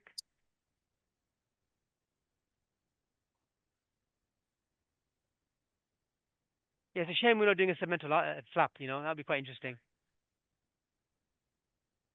I want to see one of those. Okay, right. So now you can see he's got mylar hyoid and the anterobellar digastric. And now what he's going to do is he's going to take the tissue off the mylar hyoid, leave the mylar hyoid, and then one of his fellows is going to put Langenbeck into the mylar hyoid and lift the mylar hyoid up, okay?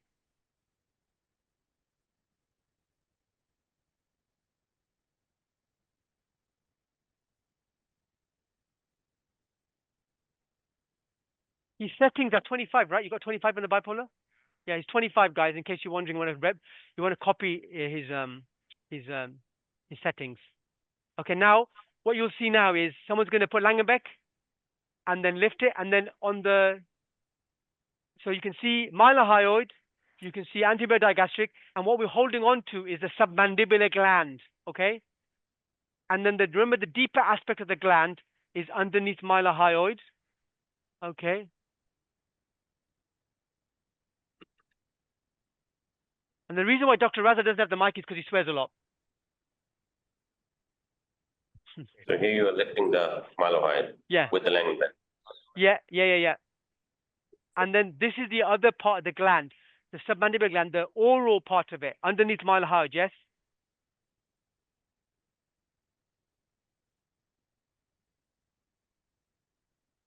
And then we'll see the lingual artery. Lingual nerve. Yeah, there you go, with the otic ganglion, if I'm not mistaken. Yeah. Okay, brilliant. So there's the lingual nerve, yeah? Yes. And there's a duct as well. You can see the duct just in front. Yeah. And then just remember, guys, I mean, it's a purely exercise because I'm sure he's got no feeling in his tongue after what Dr. Raz has done. But anyway, I can't feel anything. It springs. Yeah. So it springs back up the lingual nerve. Yeah. So everyone saw that lingual nerve. That's a classic bit of the operation. And now the next stage is he's going to go along the digastric, follow the digastric because it's safe. And then his next job is find the facial artery. Not the facial artery. You found the hypoglossal nerve? Okay. There's the hypoglossal. Okay. All right. And now he's going to look for the facial artery because that's very important. Right. In the arm, Dr. Hamza. So Emma, there's a question from one of the participants at how far do you trace the radial artery? How far? Okay. So to the antecubital fossa, what you want to do is you want to basically get an adequate length. So effectively, you can trace as much as you want, but the further along you go, the more length you get. And the length is important when you try to anastomose, okay? But most people conventionally get to the antecubital fossa, but you don't have to, okay?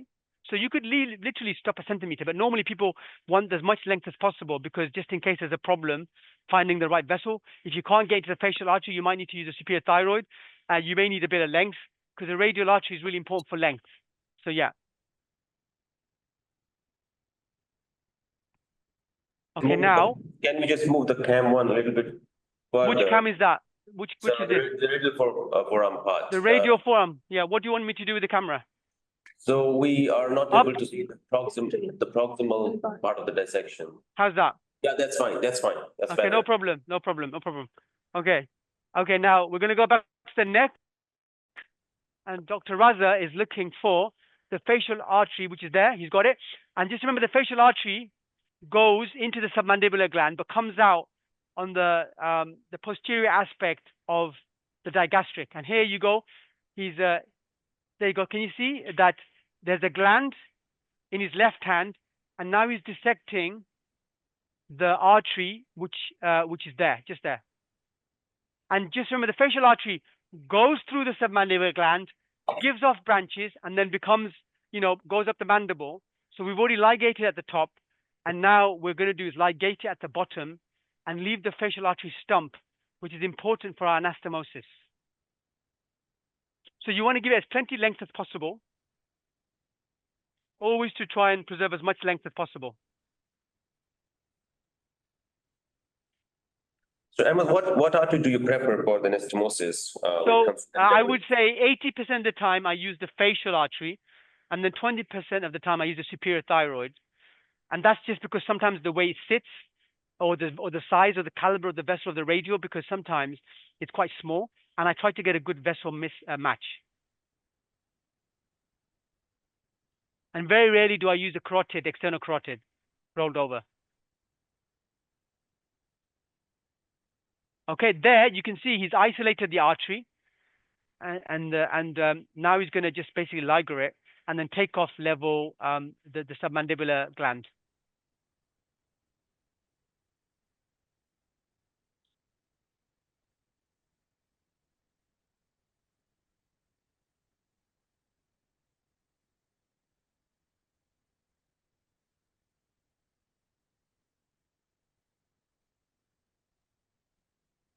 There's a little vein, yeah. Just on top, there's a little vein that's coming with it. So that you gotta ligar that, yeah, because it's a branch of the artery. And I mean, I'm blind anyway without glasses, but still I can see. But it looks like an artery to me.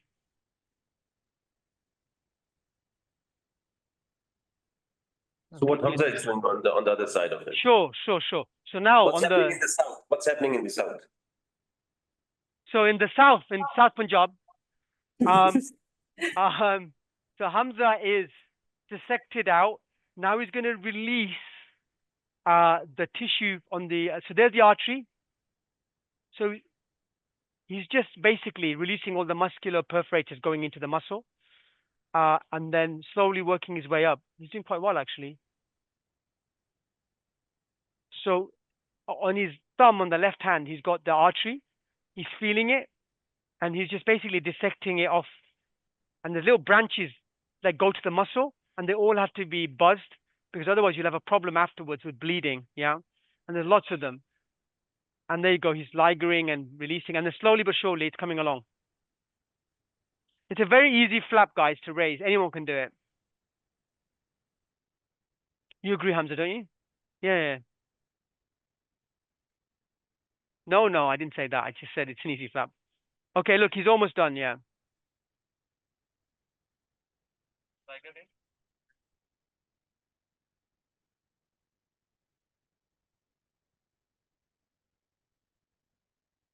Okay, so he's just ligaring small little perforators that go into the muscle. And then you'll see in a second. Oh, yeah. So normally most people would ligate the artery, but he's still got the artery connected. But that's fine. Yes, it does. It doesn't look as nice, but it's okay. We must do what we must do, right? And on the neck end, what's happened? Yeah, that's long enough. Look at that. He's really kept the length of the artery. I think we're going to end up cutting most of it, but anyway.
Okay, right. So all they're doing here at the top end is just slowly but surely dissecting out the facial artery, and so then the artery is long enough for the anastomosis, and it is, and then they're going to check the flow just to make sure.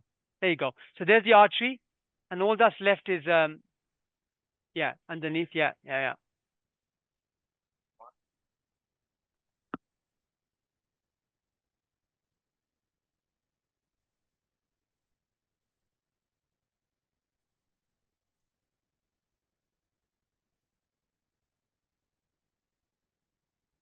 Okay, that's level 1 gone, 1A and 1B.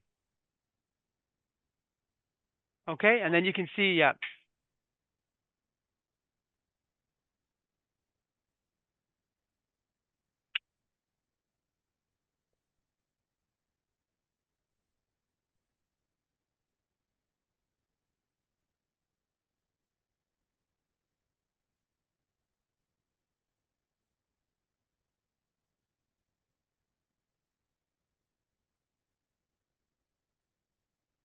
Okay, all right, let's have a look at the arm.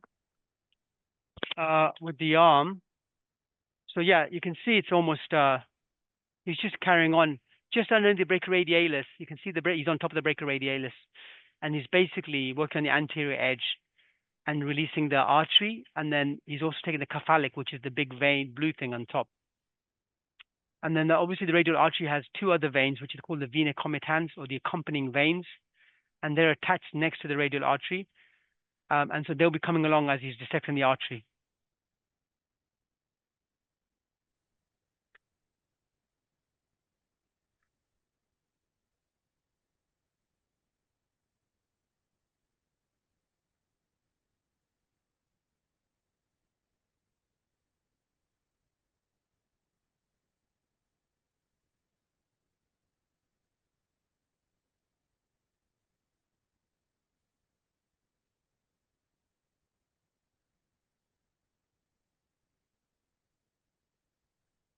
Okay, you're testing the flow? Yeah, so he's going to test the flow now of the facial artery in the neck end, okay?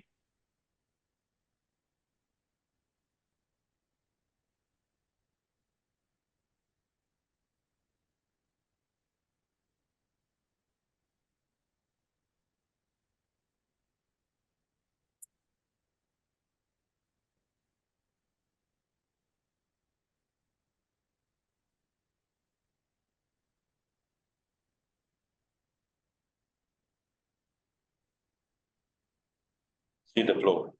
Yeah, you can see the flow, yeah. Are you just going to leave it? You're going to clamp it with an artery clamp or something? No? So this, okay. So the other thing I do sometimes in this case is if I need more length, or if I want it to be more whatever, I sometimes bring the facial artery underneath the digastric and cut the digastric to give it a bit more less tension.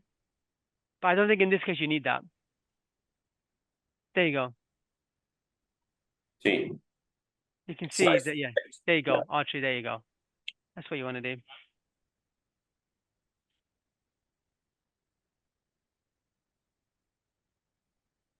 That clamp isn't doing any either.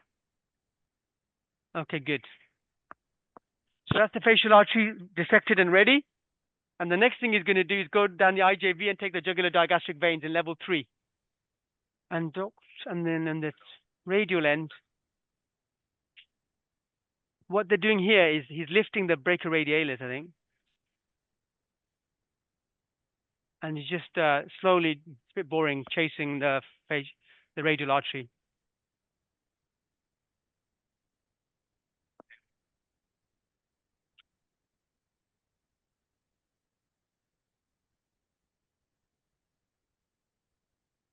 Yeah, so he's gonna, just delineate the omohyoid by taking this lymph node fatty area on top of the omohyoid.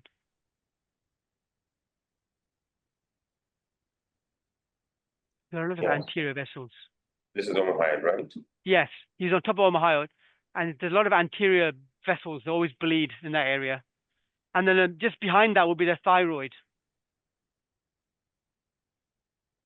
So that's what he's doing now. He's just releasing a bit of the fibrofatty tissue around the omohyoid, on top of the omohyoid, as part of the neck dissection. and there's some anterior arteries and veins, which is ligering.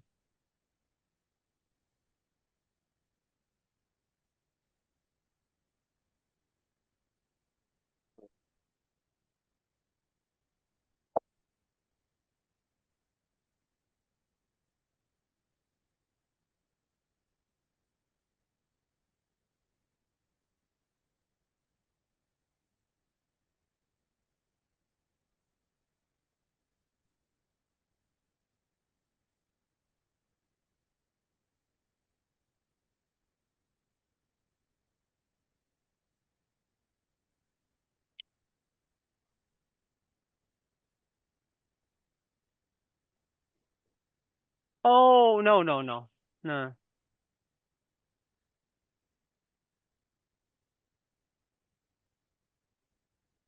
Yeah.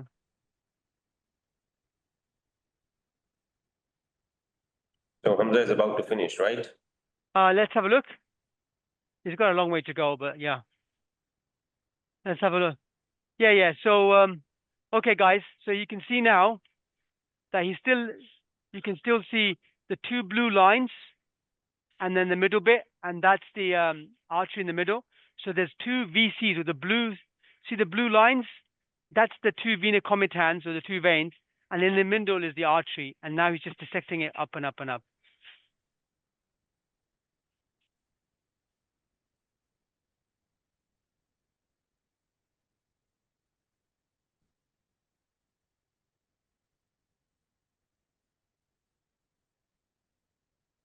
You guys okay?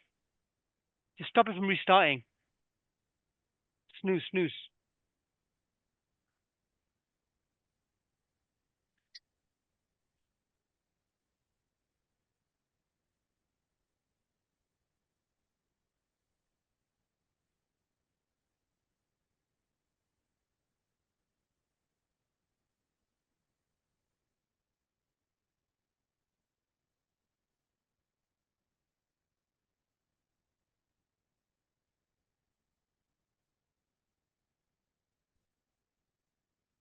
Yeah, you can see it.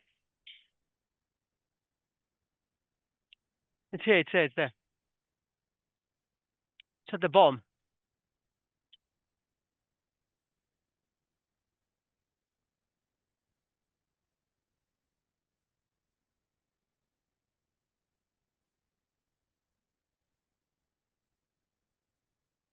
Yeah.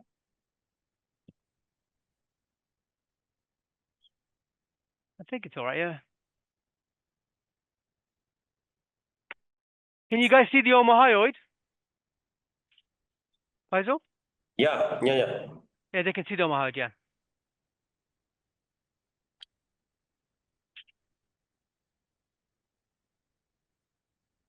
Okay, right. Yeah, yeah, yeah, yeah. And now he's just gonna do the jugular digastric veins.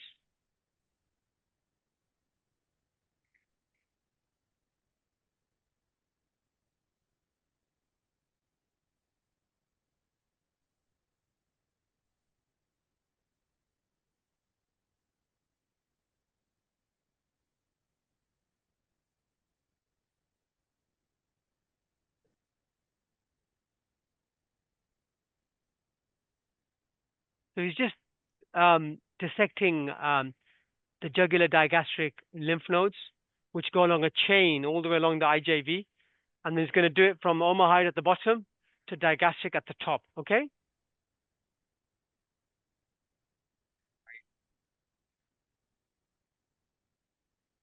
So you divide this fibrofatty tissue over the internal jugular vein and bring Yes. the anterior one forwards and the posterior one backwards. That's what I do, but I'm not sure what. Yeah, that's what Raza's doing as well. Yes. Just makes it easier, to be honest. Lots of people do lots of different things, but yeah, that sounds reasonable.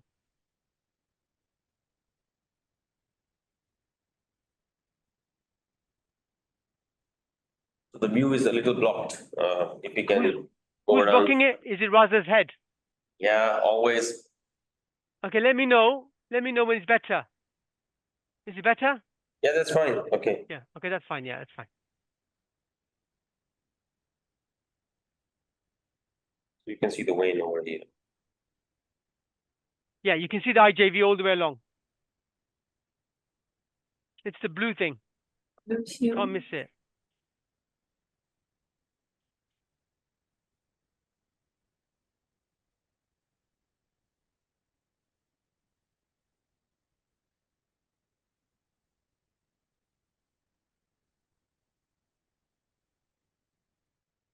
The IJV. Yeah, guys, can you see the nerve crossing the IJV? Yeah.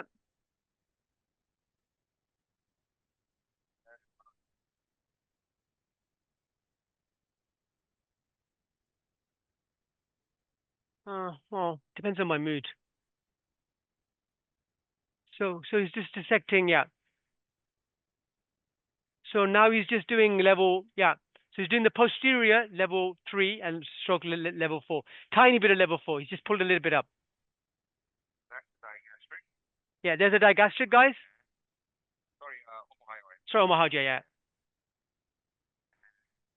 Back. Right. Yeah. So he just lifted a bit of fat. You remember we talked about omohyoid and we talked about level 4. So he's just taken a little bit of fat from omohyoid just to include it. And so that would be a little bit of level 4 on top of level 3. And he's just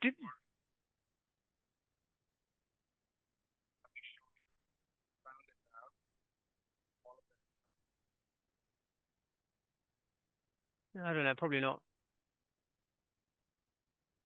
It's just a cervical chain, isn't it? So what are the important structures that you encounter over here when you're dissecting along level 3 and 4 junction? So hopefully you don't see the thoracic duct. The cervical plexus of nerves, which we use as the level, okay? And then just remember, underneath the IJV, you've got the carotid sheath, and the carotid sheath can be medial, can be lateral, so you must realize where it is, okay? And then finally, you got your transcervical artery and vein, which is quite low down, which hopefully you won't get. So some fat between the vein and the omohyoid. Yeah, which is really important, yes. So there's a little bit of fat between the IJV and the omohyoid, and that's really important that we remove that. Because again, it's just, these are areas where you can get lymph node spread.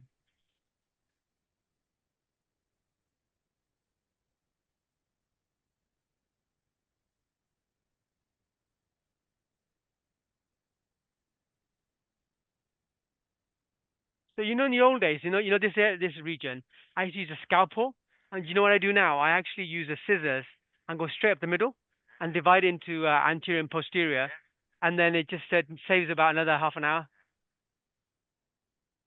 Those days of and block. Gone. Well, it's because it doesn't make any sense. Okay, so he's just going and just taking the jugular digastric chain on the IJV, guys. So you can use scissors. I use scissors. You can use scalpel. I've used scalpel. And I tend to use harmonic. You can use harmonic, and or you can use bipolar as well.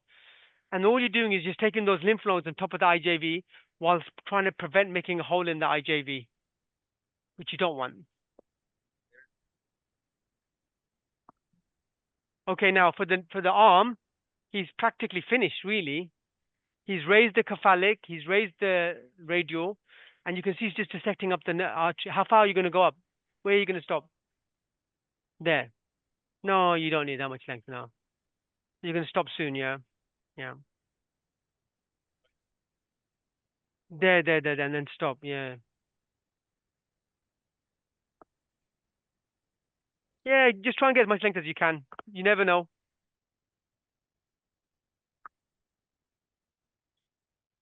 Okay.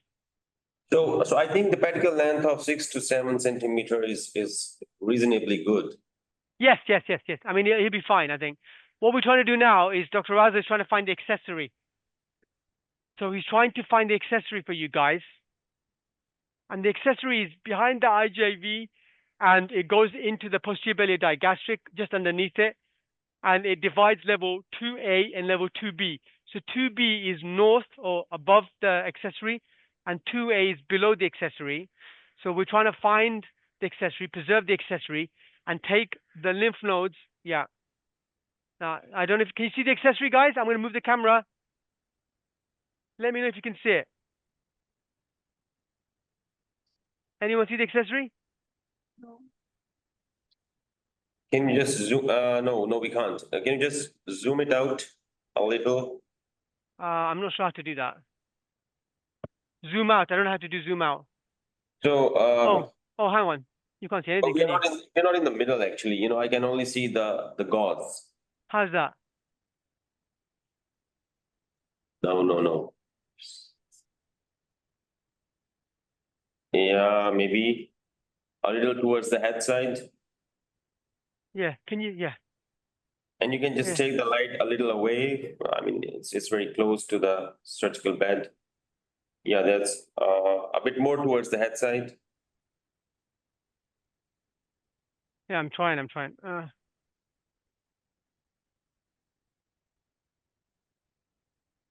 Yeah, that's fine. Okay.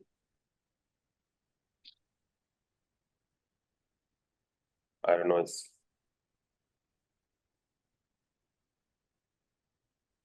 Sorry. It's a bit. Yeah. So So we're just taking some tissue off the nerve and then pulling it down south. Okay. yeah, now you can see that actually. Yeah.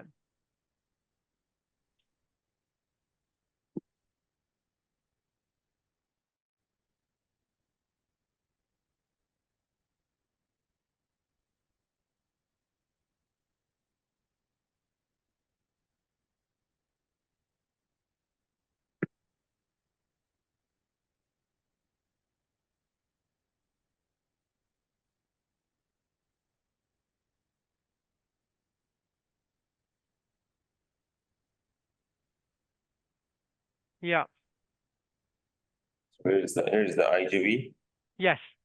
So just take off the IJV. Yeah. Take it upstairs probably. It might be easier.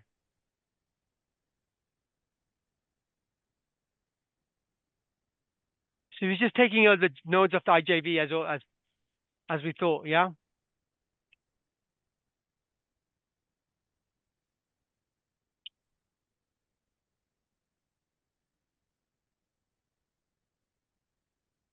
Yeah. So the top is the level. So he's grabbed the level 3, and there's level 2 at the top.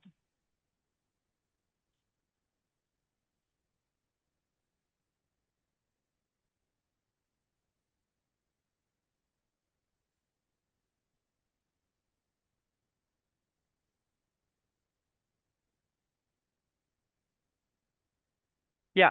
So it's just peeling it off the IJV, guys. Very difficult to see there. Yeah. So you can see the IJV underneath, and he's just slowly peeling it off the IJV. Yeah. Okay. And then for the arm, he's just dissecting up and up and up and up, just trying to increase the length, and you can cut it anytime you want. Yeah. So you can decide whenever he wants to make the cut.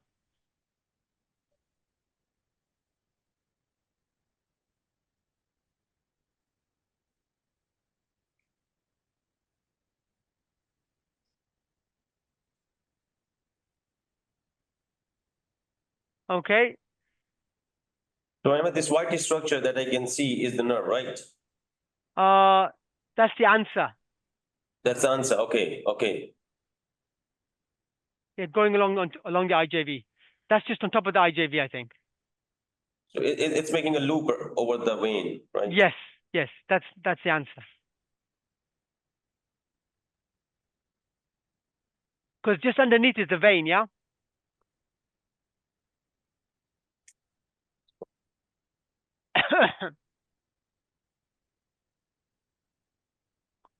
Yeah, that's it. Yeah. And there's the IJV just underneath. And he's just doing the last remnants of it before he takes it off.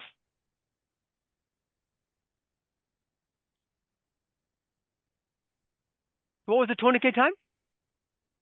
Okay, 55 minutes. Okay, yeah. The tourniquet time is about 55 minutes, about okay, it's good.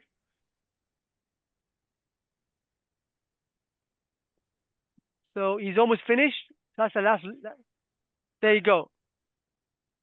So that's the level 3 and level 4, and you can see just underneath the clamps, you can see the IJV, and he's just got a couple of ties or clamps around some branches. Did you save the common facial? Or did you take at the base? Yeah, yeah. Okay. Yeah, yeah, yeah. Yeah. Well, I think you need the external system, aren't you, for the external system for the cephalic, yeah. Okay, so that's is the IJV. That's like maybe a couple of the branches he's tied off. Let's have a look and see what's left.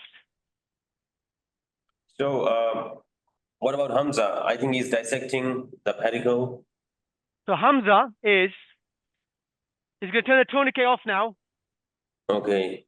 So it's 55 minutes. So the tourniquet is going to be off, and you can start seeing the flow.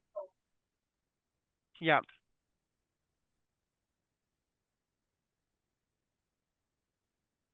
And it's clamped the artery just to make sure that the hand is fine.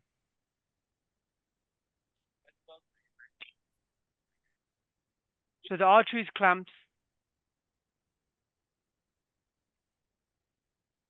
And they're just checking the perfusion of the hand. Yeah.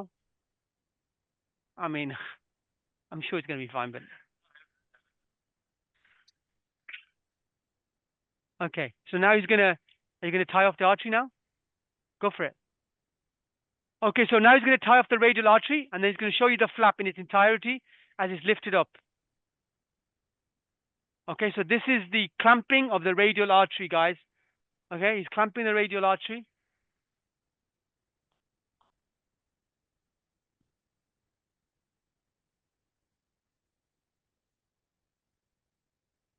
And now he's going to cut the radial artery. Fine, fine. I can see it from the bottom. Okay. Oh, he's double clamped it. He's very cautious. Okay, now he's clamped it. There you go. And now you just lift the flap up with the, if you take the there.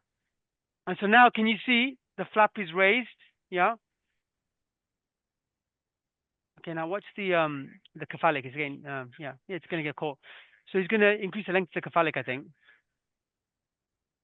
Okay, so now you can see, guys, you can see the cephalic on the right, which is the vein, and then the artery with its vena comitans down the middle, yeah? And then we're going to check the tourniquet is still up, yeah? It's down. Tourniquet down? Okay.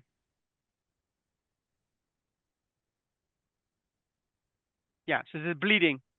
So there's a little bit of bleeding, so that's good. That shows everything's working. So, Emma, there's a question. What is the ideal tourniquet time? And another thing, that do you use it very often, or you raise the flap without tourniquet? I use a tourniquet. When I say I use it, my team uses it. I end up doing the other bits first. But yes, we use a tourniquet all the time. It's only because it just makes things quicker. And the tourniquet time usually is most people would do about an hour, and that's it. And they would clamp off. If it's taking longer than an hour, then it's not good. I don't think there is an ideal tourniquet time, but most people consider about an hour about right. And where do you set the value for the tourniquet? Like, how do you set it? So you set it like above systolic pressure. So for the arm, I use 250, yeah, milligrams of mercury, and for the leg, I use 350. Because what you want to do is you want to set it to the point where no blood flow gets into the artery, yeah. So you have to have quite a high pressure. Okay, yeah. So you're going to make the cephalic a bit longer, yeah? Are you? It's quite long anyway. Yeah, it's enough. So he's ready. So he's going to check all the bleeding on the vessels. And then once he's checked all the bleeding, he's ready for disconnection and then insetting.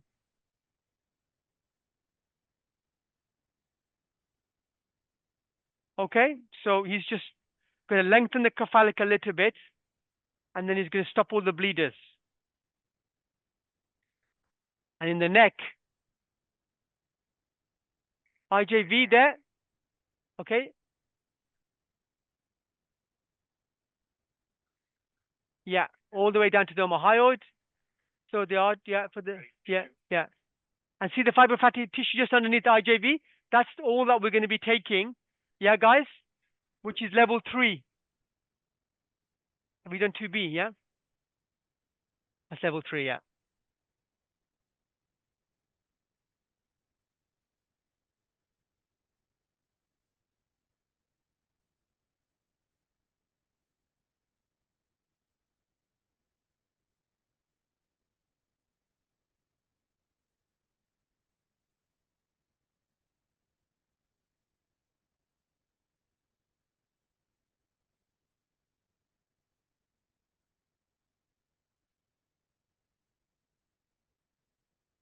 Okay, so he's just chasing the cephalic, and then he's going to be ready to Liga. And in the neck, they're just taking the last remnants of level 3. And the IJV is fully mobilized. And you can see it all the way along its length.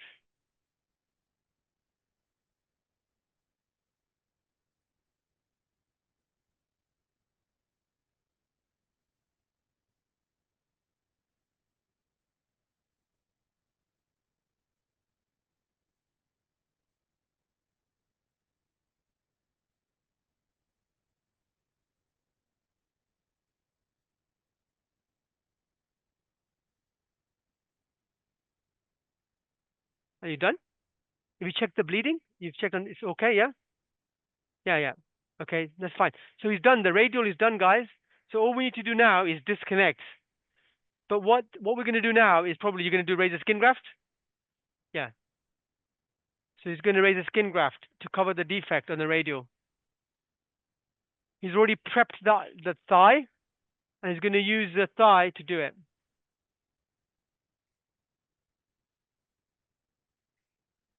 Where the nerve and the vein meet, right? Yeah. That, yeah. Not gonna just pick up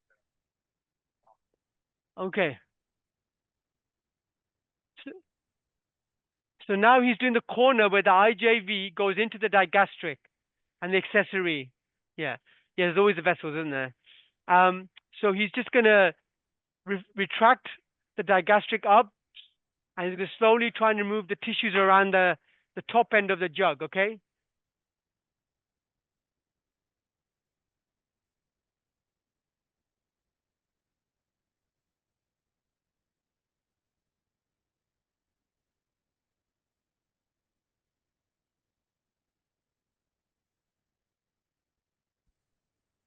Is there any music in the OR? There's no music in the OR. Oh, boring, man. I'm sorry. Yeah.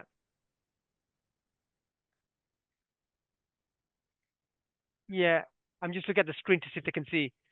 So yeah, there's the apex of the triangle, guys, with the nerve. Yeah, there's the nerve, there's the vein.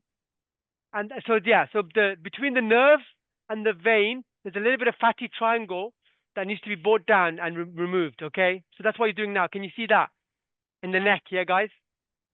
I'll try and move the camera just a little bit.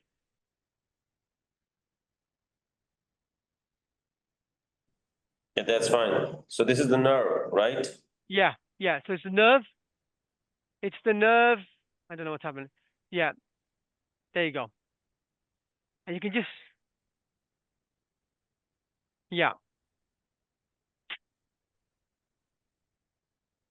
Just remember, what we're doing is we're taking as many lymph nodes as possible. Okay? Is everything okay? Is that okay? Yeah. Yeah. So now what's left is level 2B. And the problem with level 2B is it's hard to film, guys. So level 2B is, we should do it for lateral tongue. We should do it for this. Yeah. Yeah, so we should definitely do it for this. Yeah. The problem is, yeah, I mean, we do it for this lateral tongue. So yeah, so it's hard to film level 2B, guys. But just imagine you've got accessory, you've got digastric, and above everything above the accessory is level 2B. So what you do is you take a little cuff of the fibrofatty tissue in that region, down, and your base is your scalene muscles, okay, and the lower bit is the accessory, and the top bit is just the triangle where the digastric goes into the mastoid. And what you're doing is you're removing the fibrofatty tissue there, and the scalene muscle is just underneath. Okay. Now, level 2B obviously means you skeletonize the accessory, and it does obviously mean that you do affect the neurovasculature of that nerve. But anyway, most people would recommend it for lateral tongue. And finally, there is an occipital artery that comes down at the top, which can get caught when you're doing this. And then, yeah. And then it can bleed. But anyway, he's already done level 2B. That it doesn't take very long. Okay. Can you guys see level 2B? Probably not. So Unfortunately, only the God and the surgeon know what's happening in level 2. Yeah. No, guys, I've seen it. He had definitely done it. Trust me, I've seen it. Okay. Okay, good. Okay, that is the neck dissection. All he's going to do now is going to prepare the IJV underneath just so he can get clamps on, and then he's going to prepare the vessels, which means are you going to bring the facial artery down any further, or are you just going to leave it there? That looks all right, doesn't it? The pedicle length is good. Yeah, it's fine. Yeah, that's fine. And then the external system. So you need yeah, there you go, the external vein. So he's going to use that. And then do you want to help him by releasing the IJV? Because I mean I don't trust a plastic surgeon to release the IJV, would you? I mean they don't know. I mean, so in the UK, all head and neck reconstruction is done by Max Fax. Can we just see all the structures that we have exposed so That's far? not going to help him. That's not going to help him. Yeah. Sorry, go on. Sorry, Faisal. So, I was asking, can we just, identify all the structures that we exposed so far? Sure. Like Can we identify all the structures? Let's do that. So why don't we do that? Dr. Raz is going to go through it. Okay, let's start, guys. So first of all, so from the top, can you see digastric? So the anterior belly and posterior belly of digastric, okay? That's the first thing. And then the mylohyoid. And then we're going to show you the hypoglossal nerve. Can you just show the hypoglossal nerve? Just there, entering. There, see that? It's going underneath the posterior belly digastric, coming out and through mylohyoid, okay? That's that. And then above that's going to be the lingual nerve, which we can't see because it's been sprung up. Okay, now facial artery is there. Okay, so it's going underneath the digastric, coming out. That's facial artery. Mandible. Okay, can you see the mandible, guys? That's the lower border of the mandible going all the way along. Okay, the next thing is omohyoid, which is at the bottom, and there's omohyoid. Okay, and the next omohyoid is the internal jugular vein, which is going all the way along, and there's the ansa cervicalis. Now, if you want to find the hypoglossal at the top end, the answer comes off the hypoglossal, so that's quite interesting. Then the SCM is what we're retracting, the sternocleidomastoid. And then and the carotid is there. So when he grabs the IJV, right, just underneath is the carotid sheath, okay? And there's the carotid sheath there, just there. And so the carotid sheath can be medial, lateral, underneath. There you go. There you can see the carotid artery. All right. See that, guys? Yeah. And that is the base of the anatomy. Now the accessory nerve, I don't think you're able to see on the camera, unfortunately, but there you can see the phrenic. Oh, vagus, sorry, yeah. So there's the vagus, and there's the carotid sheath, and then we can't see the accessory, so we're not going to see the accessory. Yeah, and the phrenic is down there, isn't there? And then if you can see the phrenic, that'd be amazing, but it's okay, don't expose it. It's fine, it's fine. Okay, guys, it's fine. Anyway, accessory, if you can see it, I don't know if the camera will allow it. Can you see it, guys, accessory? No. No. Okay, my camera's bad. I don't even know what's going on now. Okay, that's fine. It's fine. Can you adjust it, please?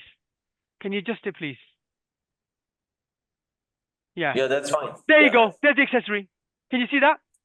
That's the accessory. Excellent. That's the neck dissection done, guys.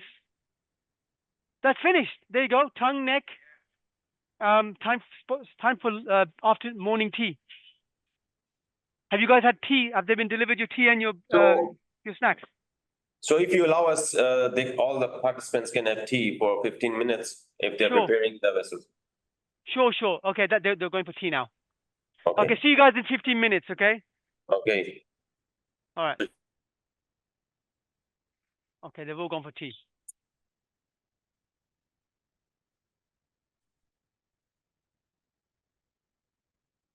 Well done, everyone. Everything went well. No one rogered anything major. Yeah, I know. It's lucky the fellows were doing it. I'm sure they'd make a hole. Especially this guy there.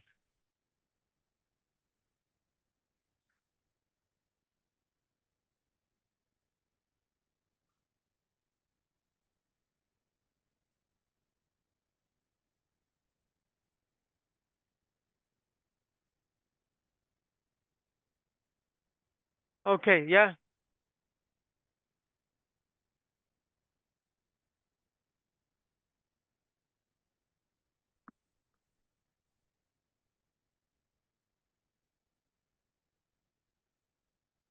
You guys okay? Yeah?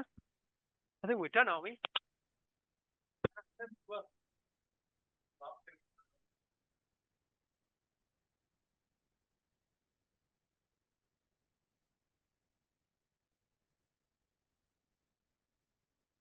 Hello?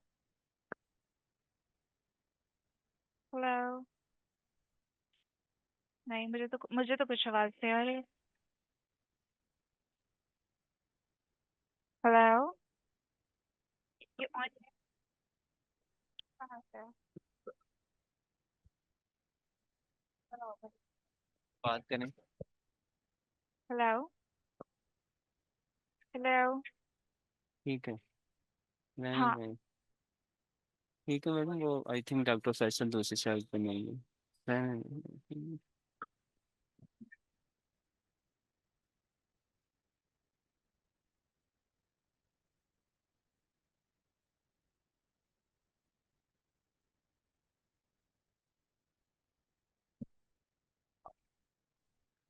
Ji Faisal can you hear me mouth gas अंदर से पहले आप check करेंगे how is the he यार आवाज नहीं जा रही ऊपर या नीचे जरा कुछ करो पूछो उनसे मेरी आवाज आ रही है फोन करो ऊपर फैसल को सर आपकी आवाज आ रही है अभी बोर्ड अच्छा रूम में कोई अवेलेबल नहीं है जैसे ही आ जाते हैं अच्छा तो ठीक है so before we do the inset we must check the bed gillies please wash ये लाइट आप लोगों को नजर आ रहा है कुछ के नहीं कैमरा बेटे देखो कुछ नजर आ रहा है सक्शन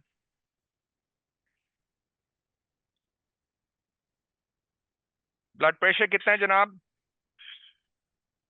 बढ़ा दें प्लीज अब हमने इंसर्ट करना है नॉर्मल कर दें systolic I think this seems to be okay अच्छा ठीक है निकलना bye that's fine okay let's just check so what we are going to make a tunnel which Hamza has already made so it's basically under the mylo you go along the mandible and you make enough room for the vessels to go down into the neck आपके पास वो आ गया जी हाँ हाँ दाओ दो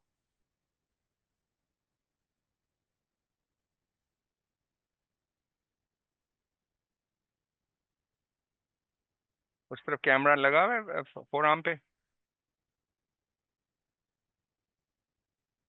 दिखाओ तो सही बेटे वूंड पे नहीं है और ये हमारा वाला भी नहीं है उस पे ओरल कैविटी पे यार ये दो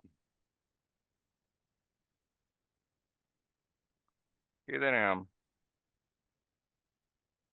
साइड पे हो थोड़ा जूम आउट करो ये जूम हुआ है बहुत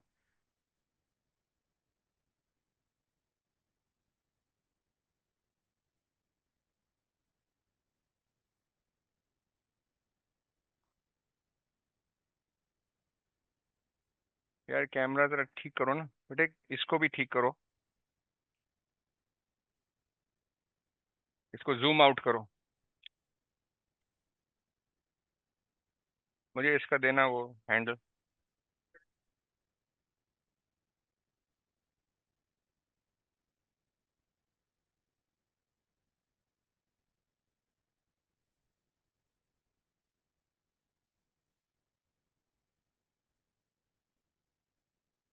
ये कैमरे में देखें, अब ये फोर आर्म नजर आ रहा है?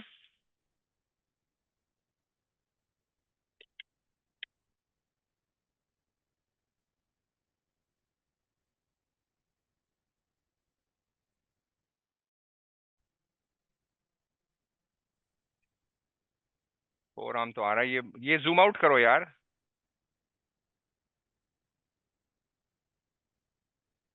MIS, are you guys awake or sleeping? मैं जो कह रहा हूँ आपको समझ आ रही है? इसको जूम आउट करेंगे प्लीज।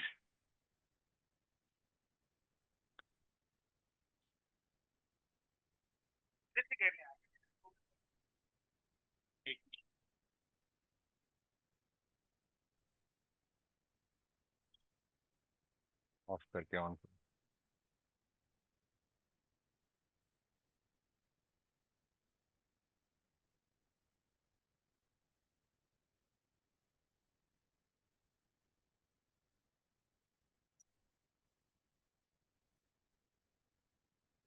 ट्राई देना।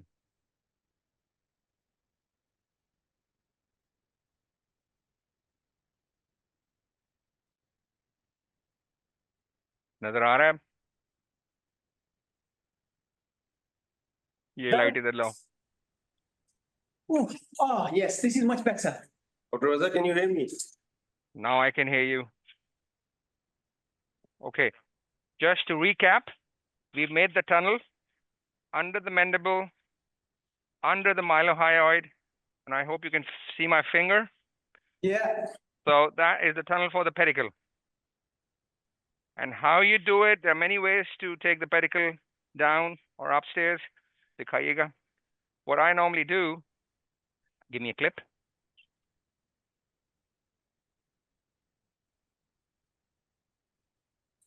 Let the clip follow my finger. Place a big white bore drain. Section low कर दो. सबसे slow कर दें. लाओ flap दें. अभी नहीं लगाना जब मैं कहूँगा लगाना. So that's the flap. So this is going to be the tip, and that is going to be the posterior, दिखाएं जी. Non-tooth. इससे बड़ा नहीं है हमारे पास. Okay. Okay.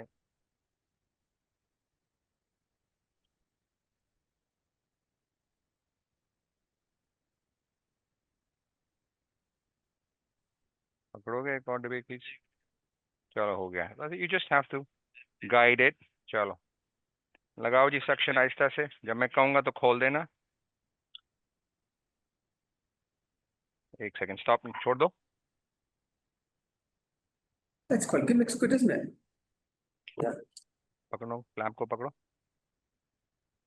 Good case. लैंगिन में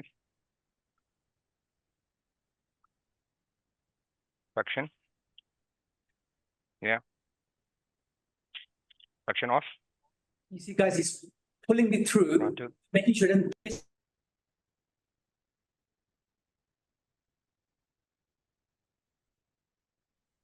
छोड़ो. So you push and you pull and you push and you pull. Ideally should be done by the same person so that you know. Gillies लगाएं.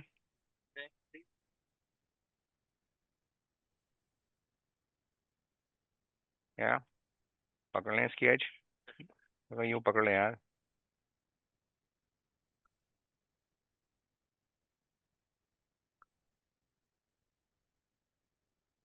Okay. Yeah.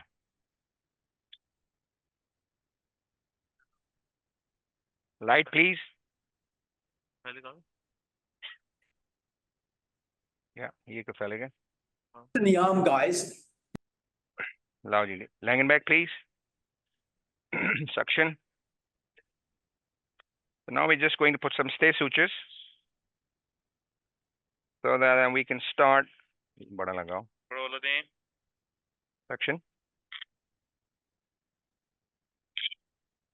ये ले लो. चलो छोड़ दो. Orovical, please. छोड़ दें.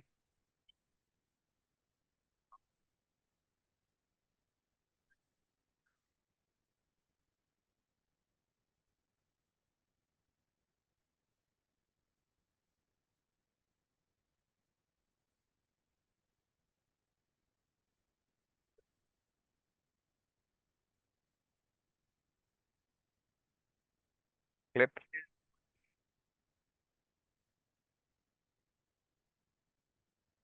लगाओ. चलो इसको पुल करें. Section. छोड़ दो इसको.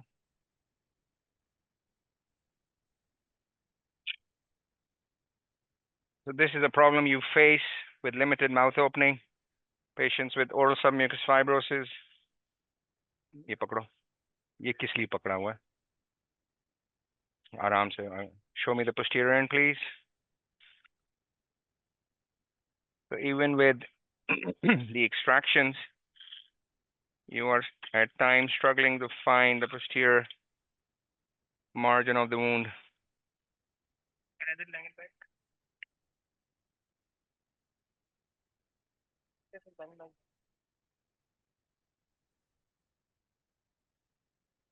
छोड़ दें.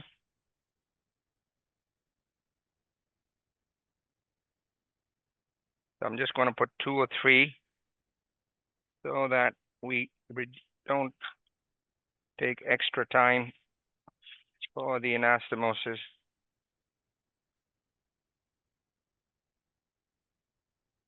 Chota. Remember, there is going to be 30% at least shrinkage of this flap. So you must make sure your flap is slightly more than the required wound. If you do a precise fit, in 6 months' time, you will regret.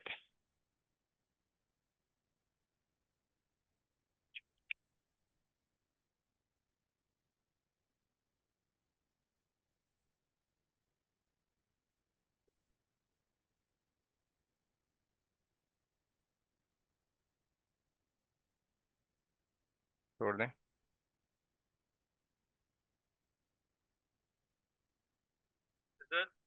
Faisal, can you hear me? Yeah, we can hear you. Okay. Any questions so far? Any question, guys? Yeah, then, someone's asked, why don't you do the full inset? Because the flap swells up. What if you start anastomosing straight away? You can do that. Why not?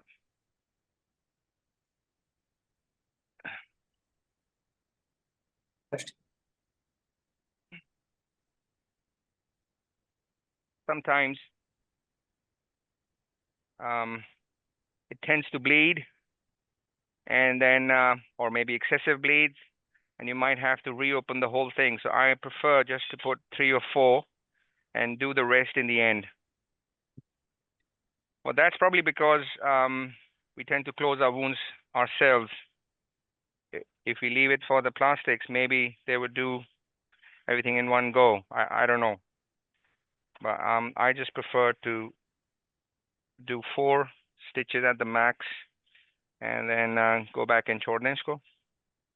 Go back in after the anastomosis to make Okay. sure. That's the question. So Chalo, chhod dein, Dila.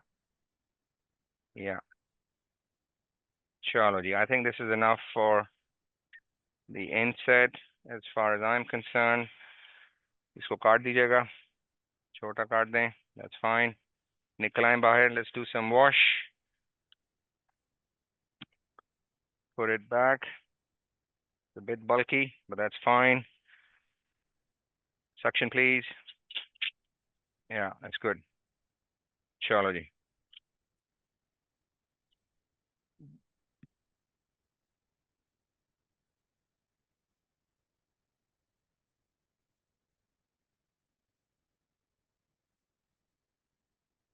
That's your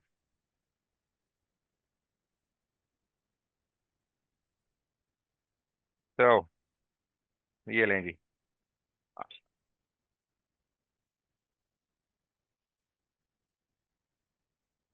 So we've done the inset.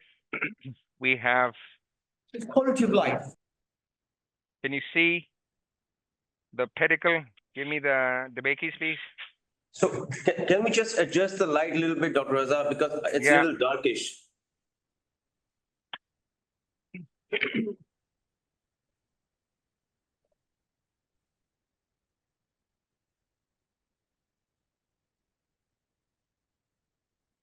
How is that?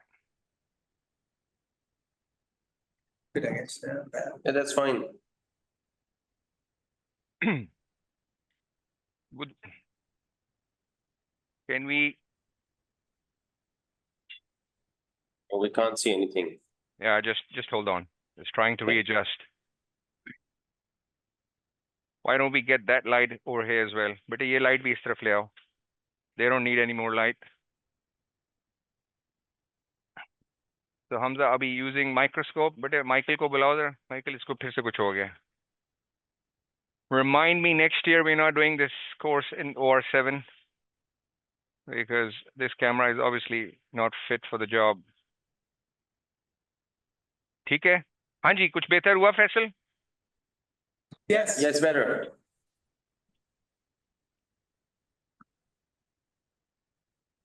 उतार दें? चलो उतारो. अब बेहतर हुआ है जी? Yes. लेकिन आप सेंटर में करो. नहीं बस ठीक है. चलो अच्छा सेंटर में लाओ, स्क्रीन के सेंटर में. यार उसको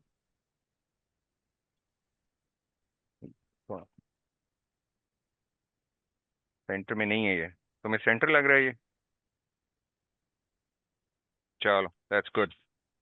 अच्छा जी, सो मैं जो आपको दिखाना चाह रहा था, ये है जी हमारी artery radial with the weeny. This is the facial and that's the cephalic. Are we sure we got the maximum length in the pedicle? Right now. हैं? आपने डाल के चेक किया हुआ है?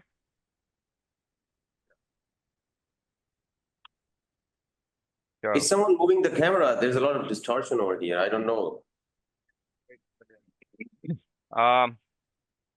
क्या कर रहे हो? उसको माइकल छोड़ दो, ऑफ कर. अच्छा ऑफ करके ऑन करो दोबारा से.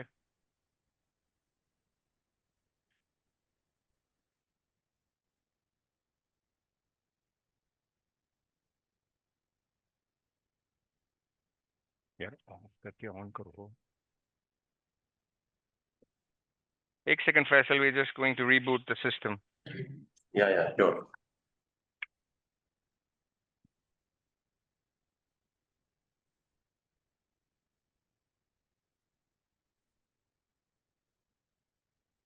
In a sponge. Yeah, that's the foam dressing for the donor site, just to keep the skin graft immobile for 5 days.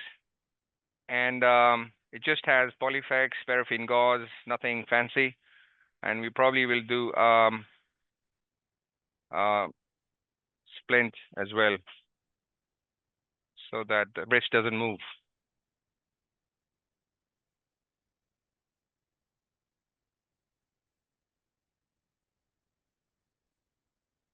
वो पता नहीं कैसे आएगा, उसकी हाइट ही नहीं है इसके तो. हाँ जी.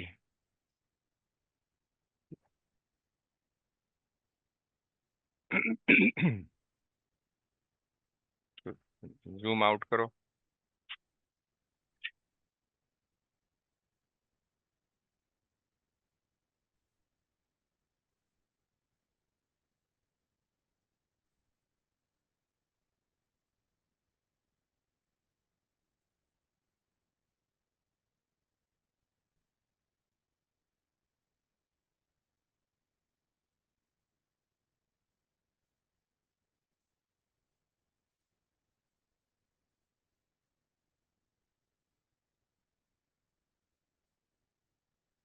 हो गया जी.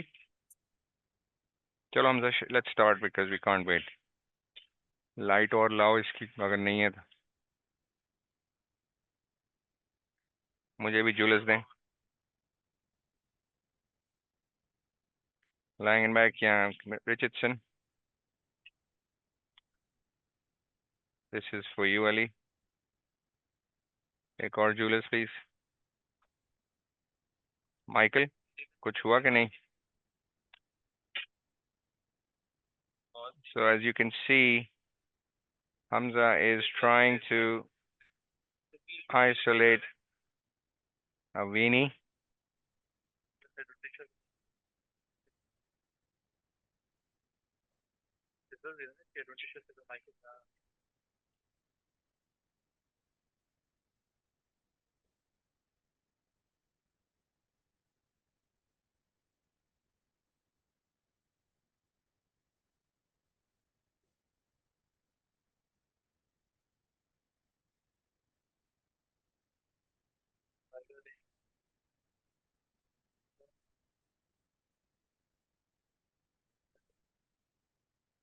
Michael, ठीक हुआ है कुछ? फैसल कुछ बेहतर है अब? The contrast is, yeah, but Yeah, good. yeah, it's very clear, but the contrast is high, I think. It's fine, it's fine. But that's fine. That's the best so far. Contrast यहाँ से It's good, it's good. कम हो गया. ये जो white button जो है ना, इससे bright करो. करना आता है? हाँ. What is it now? Let's see, yeah. This is clamped one of the VCs.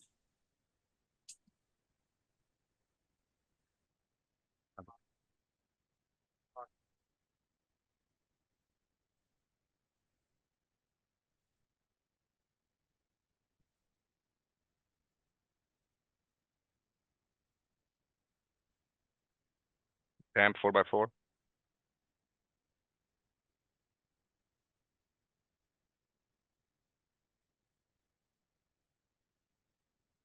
Wash देना. डालो. बस.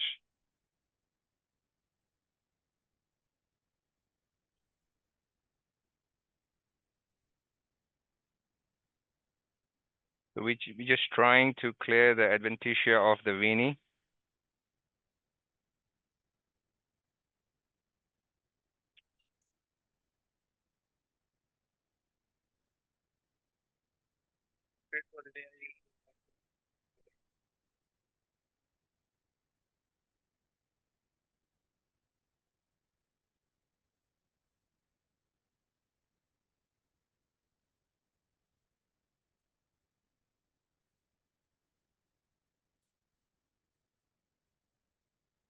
कुछ बेहतर हुआ Faisal? Yes, that's fine. That's fine. Do you have a board or Okay. something that could go on? Or? थोड़ा light इसका हमजा का shadow आ रहा है, थोड़ा साइड से डालो light.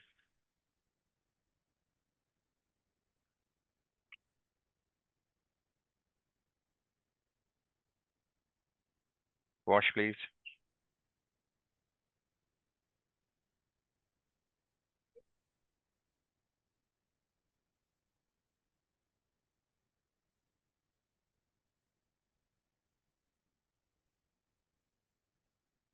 So what are the key things that you need to keep in mind when you are doing the anastomosis, Ahmed? What do you normally do? You do weenie first, cephalic first, artery first? What's your normal routine? Okay, can you hear me? Yeah? Yeah, you can. Yeah, I can hear you. Yeah, sure. Okay, right. So I've done everything, but what we normally do now, it's really weird. It's probably just my unit thing, is I do the artery first, check the flow in the veiny and the cephalic. Mm-hmm. After that, Yeah. I would do the vein. I would clamp the vein that the VC that I'm going to anastomose, Right. prep that, and the other one I would let flow. And then what I do is I put a little drain underneath the SCM, so then any small blood that's flowing gets out, flooded, Yeah. and then I stitch the vein. And then obviously if I'm doing cephalic, I would do the cephalic next, and that's where the registrar comes in. Yeah. With Okay. the cephalic, I would do end to side at the IJB if I don't have an external. If I have an external, then we do the external. And what they do is they use couplers, yeah? Yeah. Because the training that they get mostly is couplers nowadays. So I let them use Okay. couplers and then sometimes Okay. end to side, yeah. Okay. What about you guys? Are you going to do the vein first? Well, I was trained to do artery first, but the plastics Yes. guy, they do vein first. but that's fine, you know, as long as the job is done. But classically, I was trained to do artery first, check Yeah, the yeah, I flow, still do it. check Yeah. the, you know, Flow. and Yeah. take 10 minutes, 15-minute break, let it bleed. Everything needs to bleed. And then you come back and do the Vinis or the cephalics, whatever you want to do first. Yes, yes. So that's what I do. Yeah. So I think it's a matter of preference, right? Yes. Although remember the downtime is lower if you do the artery first.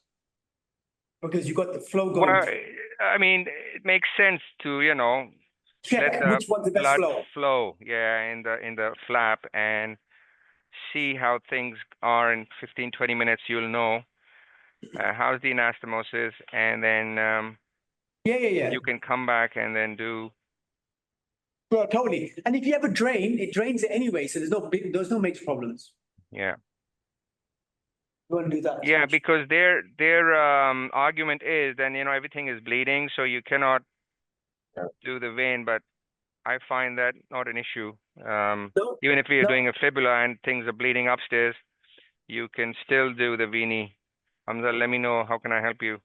Yeah, By the and with way, the fibula, this is Hamza who's doing the anastomosis. Yeah, with the fibula, the vena is massive anyway. Yeah. But yeah, yes, you're right. And plus, I tend to use bulldogs instead of Stasinskis. So when you use the bulldogs, it lifts the IJB up. Yeah. Right. And so that makes it easier because it's away from the floor. And then if you have a little drain, so I'd recommend you guys run it like a size 18 drain because you're gonna put it in anyway. Yeah. And then that would Yeah. get the blood, yeah. So it makes it easier, right? If you have a little drain. So yeah, I always do that, right? But yeah, plastics use the other way. Even in the UK, they do it like that, and that's fine. I don't really care. Who cares about plastics?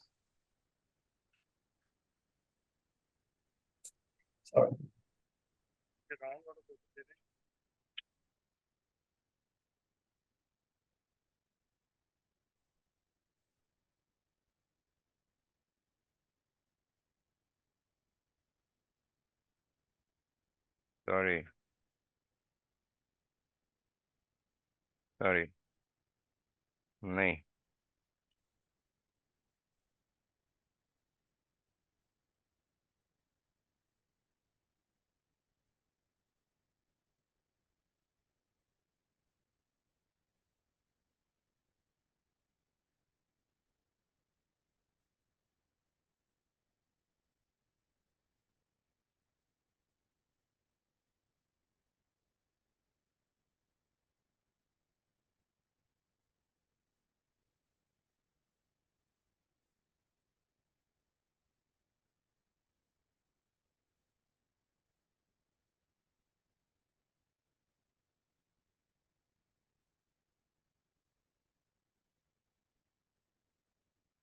Forceps?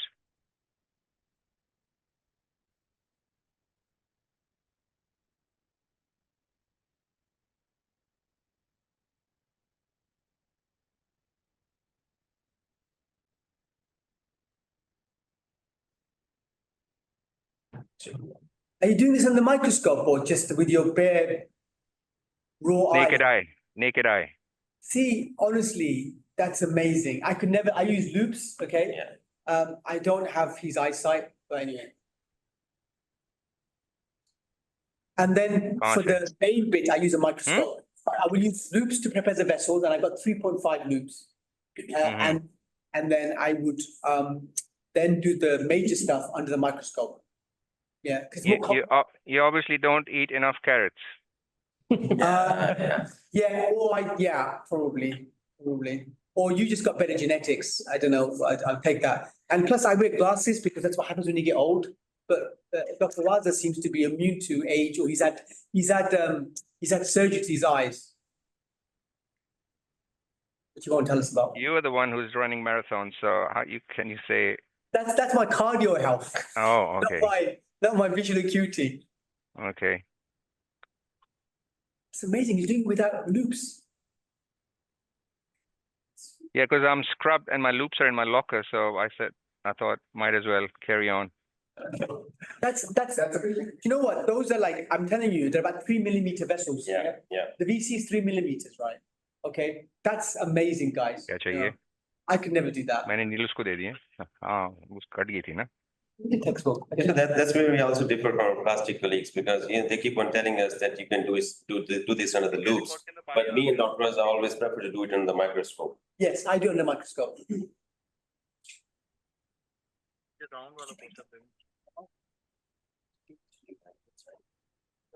What a minute. In my office. All right. I'll give it to you. I'll give you, yeah, I'll give both of them tomorrow. Ali थोड़ा सा पानी डालो IV cannula पे लगा के एक drop डाल दो ताकि उनको जो भी है हेपरिन दो एक ड्रॉप डालो बस साइड पे उनकी आंखों के सामने मत आओ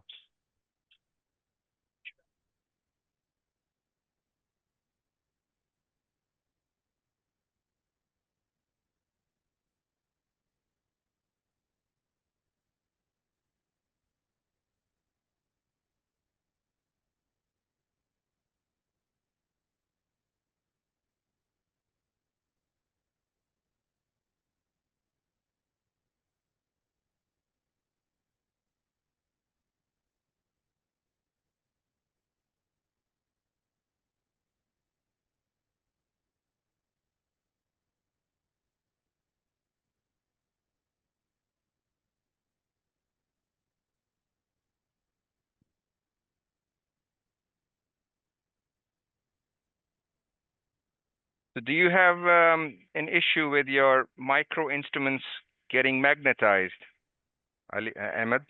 Yes, and also. So what do you do? I don't know. I give it back. But the other thing is, we always have problems with the tips. Like they're not holding the Candle. stitch. Yeah, so you always have to send them back for replacement. But I hope one day, inshallah, right, we'll run for you guys a chicken course on the microscope. Yeah. Yeah. And then you can actually, if you're interested, you can actually see it and do it, right? Because ये वाला छोड़ें I run a course 3 times a year in London on microsurgery, but I use live animals. So we use live rats. Yeah. And I Yeah, think- you need to do a course here. Yes, but with chicken thighs. Yeah, that's. Well, you can get lots of thighs. I mean, that's not an issue. Yeah, halal ones Yeah. from Sainsbury's. But no, we should definitely run because it'd be nice for you to experience it. And it's a Yeah. I mean, I think the next thing should be that you should teach people how to run a course, a microvascular course. So that should be the next. well, Raza, yeah. Raza, I'm going to give you a book on the basics of microvascular surgery. I'm old fashioned. I like to see. I don't read books. Yeah, I know, but there's lots of pictures. And there's lots of videos. I wish I could learn from YouTube, but I cannot. I have to see it live. So you need to show us how you do it. No, you can do it. It's about these guys. So what we can do is we'll run a course maybe next year's pre-symposium we could run a microvascular on chicken thighs, and then you can all Yeah. get to that'll be fine. Yeah. Yeah. Yeah. If you're interested, we'll definitely do it, man. We may have to charge you for the chicken thighs though. They're quite expensive, Yeah. like 100 rupees or something. We'll charge in pounds. No, we'll charge them. These guys, they have to be charged. Charge in pounds. They're rich people. They're doing implants and wisdom teeth all the time. Yeah, no, what we should do, we should mean Yeah. test. Shaukat Khanum mean test people, okay? And we check your income, your tax return from last year, and then whoever earns more than a certain amount, they pay, okay? So you gotta decide, you want to do it an international way or the local way. International course will pay, we'll ask pounds, man, छोड़ दूं? No, man. or dollars. maybe. No, this is Shaukat Khanum. We mean test, okay? Sorry. But it's good fun to try it. I think microvascular has to be taught in a way that these guys should be able to do this beforehand before doing it on the human beings. So rabbits or chicken, whatever. We can get you rabbits if you want live rabbits. We have a vet. Happy to No, I help. think Very good. the anesthesia it becomes a problem, right? चलो आ गया. All right, let's do it. चलो डालो पर. Yeah, I mean, I did the Liverpool course. I don't know if it's run anymore or not, but they used rabbits back in 98, 99. Okay, the best course is the one in the Northview Park. I know, That's but the that most used to be famous. run by plastics. So I was told that, you should learn from OMS, not from plastics. Back in the 90s, it was Yeah, things yeah, were not that friendly. yeah. No, it's still that's the best course. Yeah, it's on rats, 5 days. Yeah, and yeah, it's not. Is run by- Simon Rogers still doing the Liverpool course, or is it over? No, they still do the Liverpool course, but it's another guy, Andrew. It's just some other people doing it. Yeah. So no more Edie Vaughan, no more James Brown, no more Simon Rogers. All gone, huh? So they're all gone. Yeah, yeah. Oh my God, it's my time now. But yeah, it's your If time. they're Yeah. gone, it's my time to go. Yeah. I think the course is happening on a regular basis. the Liverpool So, course. but the Northwick course runs every 2 months. That's brilliant. Is it for plastics as well? It's actually, we get 50-50. So remember, it's a course that is advertised and it's mainly, the main people who come are plastic surgeons. So Hamza needs to go and do this course. I know he doesn't need to, but I think he should. All the bosses Just and, to learn how to run a course. I think now at his stage, he should think on those lines, how to transfer the knowledge. Line, you see his name. yeah, but we don't want plastics. Yeah, I know what you mean, but unfortunately, he has There's- to. There's only one problem though. There's He's the one only one for Karachi, so don't make him run away, please. No, but there's only one problem. The Northview Park course is run by Max Fac surgeon and they're evil. All right, so he'll learn more. Don't worry. He needs to learn the tricks, and he needs to survive in this cruel world. So yeah, that'll be a good teaching. अच्छा जी, किधर जाना है हम आपने? इस तरफ या उस तरफ? You've got a good teacher. Yeah, इसका end बहुत छोटा है यार. ये चलो. You have the needle? Yeah, that's good. A drop, please. A drop. Thank you. Yeah, that's it. Good.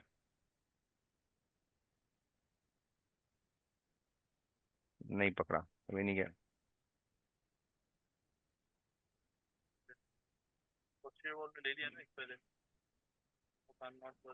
अच्छा. Okay.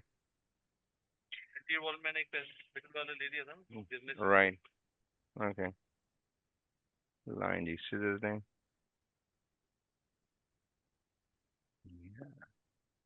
So what happened to Simon Rogers? He wasn't that old. I know James Brown had an accident. What happened to Simon Rogers? How could he disappear from the scene so soon? He's still working, but he's an academic, isn't he? Oh, he used to be a. Yeah, but Used he's to be become a lot. Yeah, but he's what, 60 something, isn't he? He's an academic, I think. Uh-huh. Okay.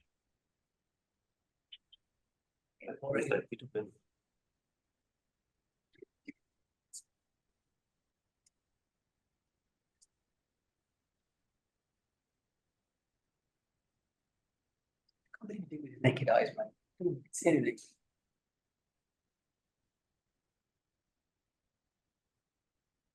So, guys, I mean, all they're doing is just preparing the vessel, Hey. yeah? We're And just it's- doing a Bini. ये नहीं बस ठीक है, अभी नहीं. Yeah, it's hard to see. So Dr. Raza, there is a message from one of the participants that can you just narrate the process that is happening down there? Yeah, so we found a veiny, and we are anastomosing a veiny to superior thyroid vein. And it's a small, tiny 1 to 2 mm veiny, probably 2 or 3 max. So that's why you can't see anything on the screen. You're doing end to end, yes? Yes, end to end. So what happens the end to side? You were good end side to IJV? The other one probably will be enterocide to IGV. Okay, you mean the bigger cephalic, yeah? Yeah. So that's the other thing, if you've done the artery, then you can know which veiny has a better flow, and then you can do that veiny and a cephalic instead of doing 2 veinies and a cephalic. Yeah, so I would have done an end to side on the IJV, and then I would have done an end to end with the cephalic on the external system. Yeah, Yeah. end to end. That way you got two systems running at the same time, if you wanted to do that.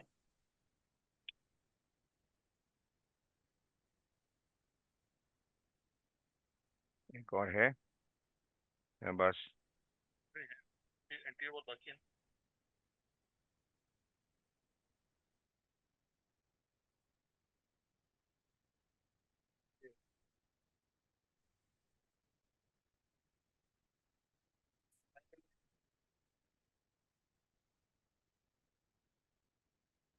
By the way, take a year. If you preserve it, Sorry? Preserve what? Sorry, we were talking about the use of external jugular vein as one of the. yeah. Yeah, So I never don't used know. to do I it. wasn't trained to use EJV. Yeah. So As I'll a tell you, it's quite trainee, so- interesting. It's quite interesting, right? Because I have fellows coming through and they all train everywhere else, right? You're always picking up new ideas. So I used to do end to side with the VC and that's it, right? Khalas, right? Yeah. Then I would do 201. And now slowly, obviously raising the cephalic because I want my fellows to do micro. And then Yeah. we used to do end to end on the common facial trunk, right? And then recently, one of my other fellows worked somewhere else, and all they did was the external. So they would do cephalic to external. They wouldn't even do an IJV, and then obviously it works. So then I thought that's not a bad idea. So what I do now with my fellow anyway is I would do an end to side on the VNI to the IJV, and then we would do an end to end on the external system using either stitching or a coupler, and that was 2 systems and 2 backups, right? Yeah. It's good training, and actually it seems to work because some people only run it off the external system. Yeah, because they don't have the skill to do IJV end to side. End to side. That's the thing, because we do not have the venous coupler. We No, have to we rely stitch it. on. Yeah. Yeah, I stitch it end to side, but I use a microscope. I can't do it with like the way you're doing it. And I've got a certain way of doing it, which I'm gonna show you guys one day on end to side. So maybe if you do get a microscope, inshallah, one day, I'll show you how I do it. No, we have a microscope. It's just Hamza doesn't like microscope. Yeah. So this is the problem with all of our plastic guys. They don't like the microscopes. Okay, the rest of the world likes microscopes, but I guess this is. How you train. I mean, they do, but it's a personal preference, I guess. The people that we are getting from Khan, they do it under loop, so they're happy with the loop. So Yeah, that's fine, but Long we as- should try, yeah. we should try and force him to do on the microscopes to learn the proper way. I don't know. yeah, It's called microsurgery, yeah? it's called microsurgery. Yeah, true. Okay, Poor guy, poor Hamza, man. I feel like I'm Bec- heavy. because you never know when you will not have the microscope, and then so you might I think this is one of the reasons that they have took microscope out of our OR. It's very strange, yeah.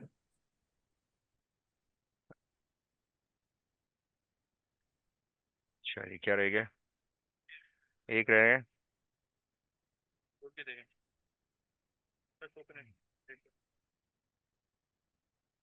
इसको वापस कर दें लाओ जी ये applicator दें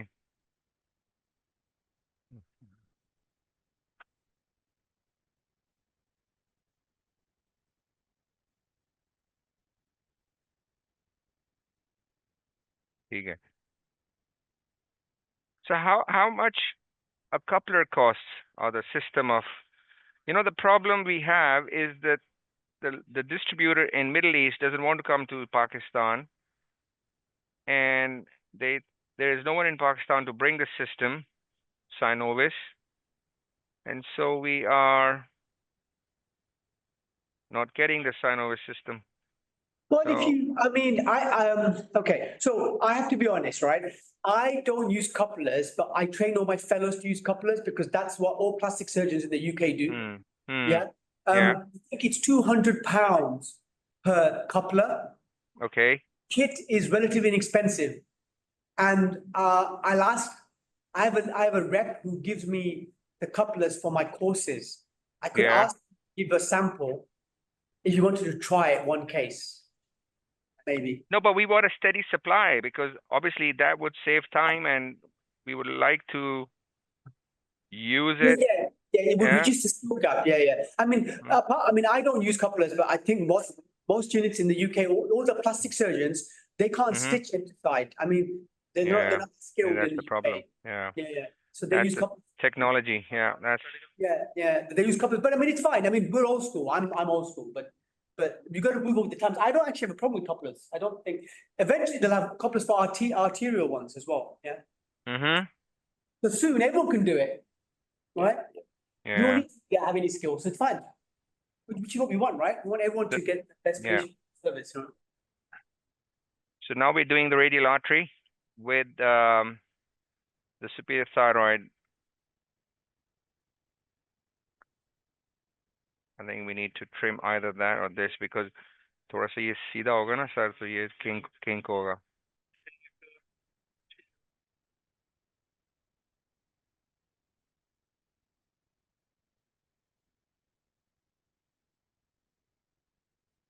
इसका कैसा flow है? Okay, that's good.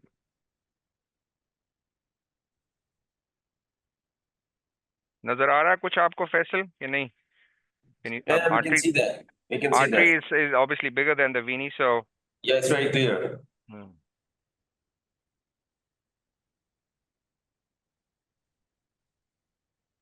So can we have some white or green background?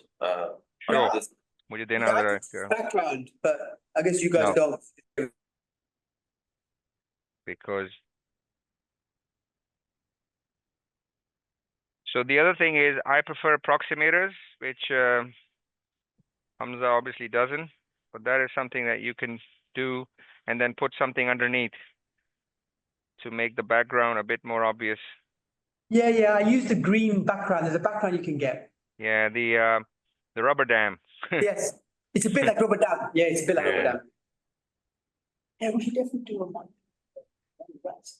Not rats. ये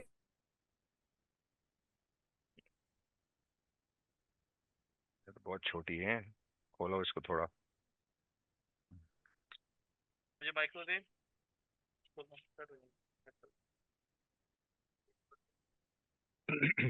So we're just trying to dilate the lumen of superior thyroid because it's obviously constricted.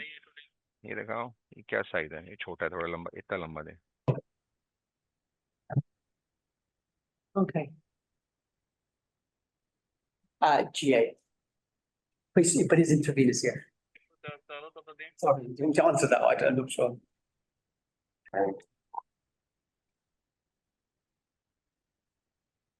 थोड़ा सा लाओ जी 24 का कैनला देंगे, थोड़ा सा खोलें. I just like to flush it. कर चुके हैं आप? Okay. So that's the other thing, we try to flush the radial artery as much as we can. Are we getting anything out of the cephalic? You want to? Yeah, it's coming. So good. By the way, what's the heparin situation over there now? Okay, so I always heparinize as soon as I take the flap off. I flush with heparin, and I use heparin all the way throughout. And then afterwards, I use a bit of lignocaine to get everything working, and then put a Doppler device, not Doppler, sorry, a Doppler device to monitor the artery and the vein afterwards. Okay. Yeah. So have we given heparin? Oh, sure. So I know I flush heparin through the vein. Yeah. Okay. I don't give IV heparin. You don't give IV heparin anymore. No. Okay. No, I just flush the vessels. Okay. I don't know अगर ये पहुंचेगा कि नहीं. अभी भी लंबा है, ठीक है, इसको थोड़ा सा और thin करो. Really good question. How does the venous coupler improve the success rate? It doesn't. No, it just reduces the time. Yeah. So no, I think there's a couple of things it does. So first of all, it reduces the time. That's true. But you have to prepare the vessels. I think the most important thing is it reduces the skill gap. So like a microsurgeon is someone who's highly skilled because you do need to have a lot of skill. But with a coupler, it makes things easier. So it brings the skill gap down so more people can do a good job. Yeah. Does that make sense? Yeah. So success rate is the same, but more people can do a better job because you can use something to help you. Yeah. So that's the reason why.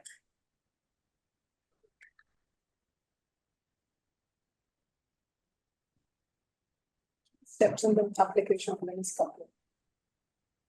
You'll have to watch the video. Oh. Yeah. Okay, I mean, so in terms of key steps, I think the important thing is to prepare the vessel, align the vessel, and then you have to measure the diameter of the largest vein, and then that's the coupler size you get, because couplers come in different sizes, okay? Mm-hmm. Pick the size that you want, and you stretch the vein a little bit, and then the rest of it is you just basically literally, I'll have to show you a video one day, and if you come to micro course next year, we can show you for a small charge. Yeah, charge them. Yeah, I wonder if my humor does. I wonder if my humor works. Probably not, right? I think I'm mad. Right. Should they I'll bring a couple of them. Demonstrate. single? Yeah, long one. Chota bada. Yeah. Mm-hmm. Mm-hmm. आप मेरे साथ हैं इसलिए मैं ये कर रहा हूँ फिर मैं 4-6 वो इस तरीके से करता देखिए Mm-hmm. So he's done a 6 o'clock and now he's going to do 12 o'clock, which will help in increasing the size of the lumen. I know it's possible. Just take your eyes, man.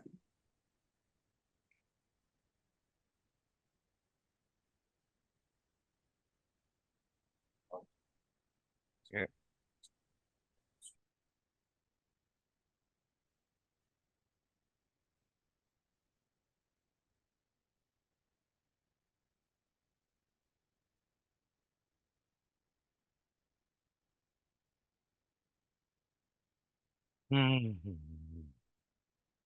And what about post-op enoxaparin or Tinza or heparin?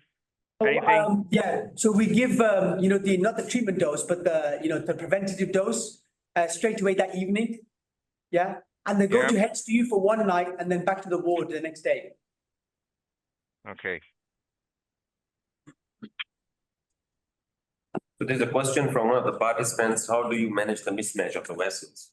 Okay, depends, right? He's managed it by taking the superior thyroid. Yeah, I'm assuming. Yeah, are you doing the superior thyroid? Yeah, we are. Yeah, so that's how I managed it. Okay, so with the vein, they can stretch. So usually veins aren't a problem, okay? But with arteries, you can just take bigger bites, on the larger one, but smaller bites on the smaller one, and you can usually manage it like that.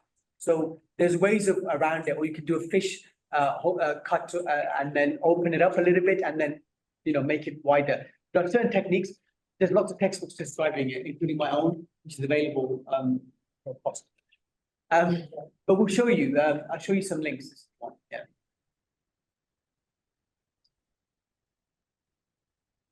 Questions? You don't mind with Stephen.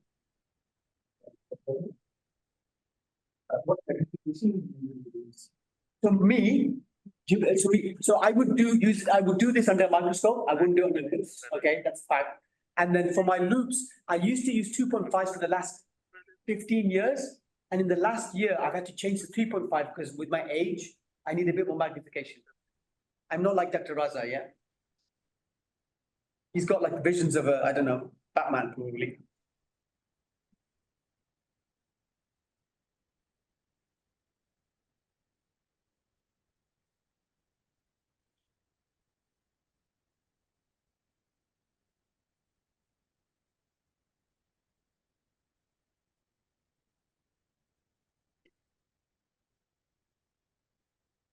Right. Any questions for Dr. Ahmed, Hamza?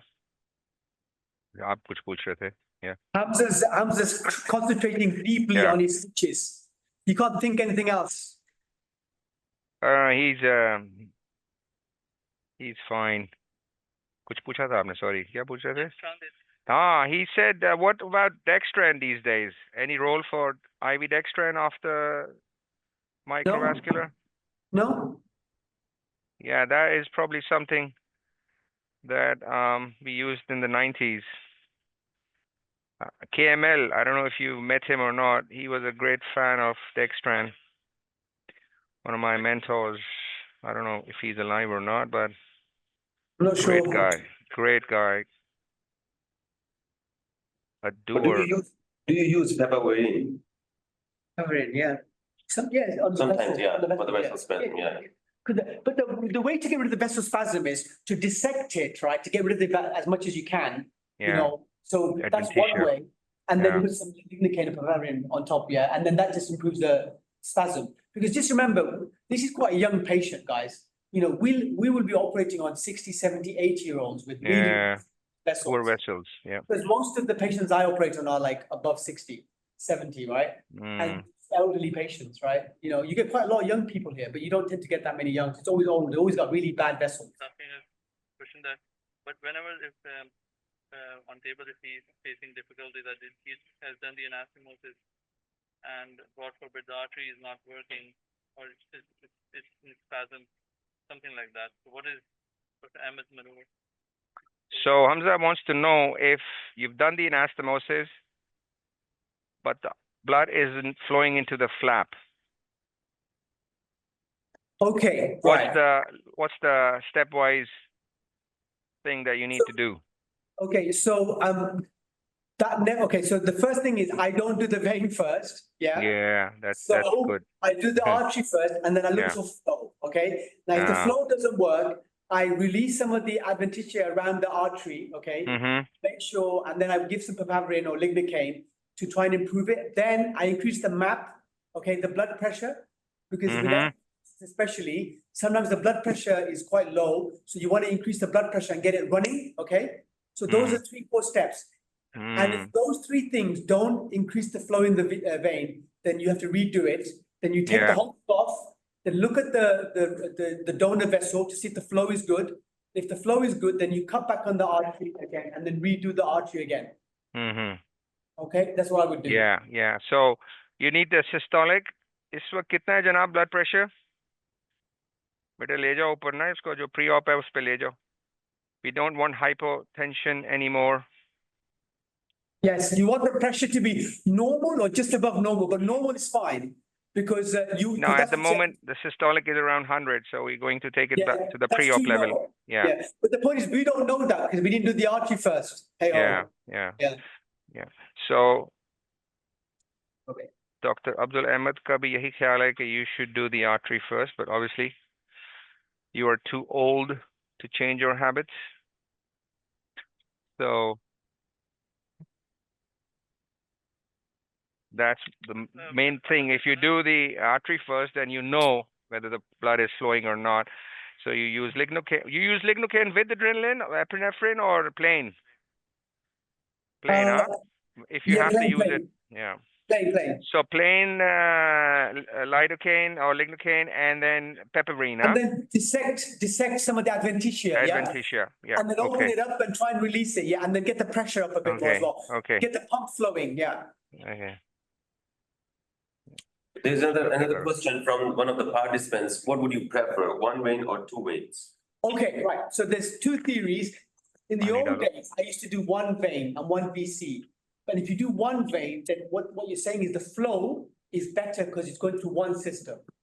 But now, I have to be honest, I tend to do 2. And the reason why is because first I'm training, and 2, it's just the backup, okay? Right? If 1 goes off, and I don't think the flow matters that much. So, but it depends. So in some flaps, like say the AOT, I do 1. In a fibula, I will do 1. And a or maybe 2. And on a scapula, you can only do 1 because there's only 1 vessel. The problem is it only has 1 vein, right? So you've only got 1 vessel. Yeah.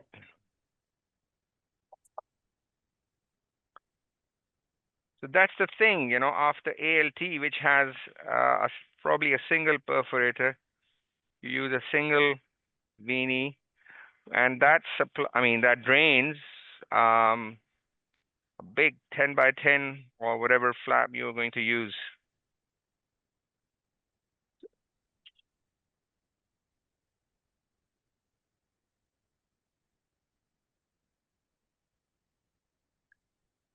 Yeah.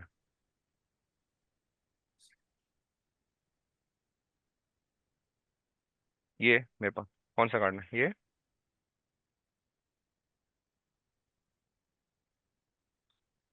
thank you. So yeah, fine. Wash please.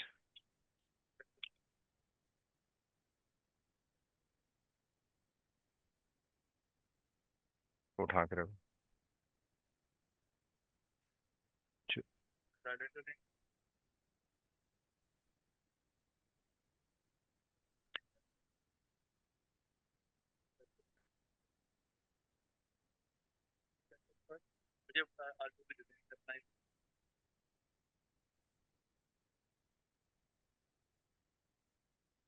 एक लगेगा। ये wash please.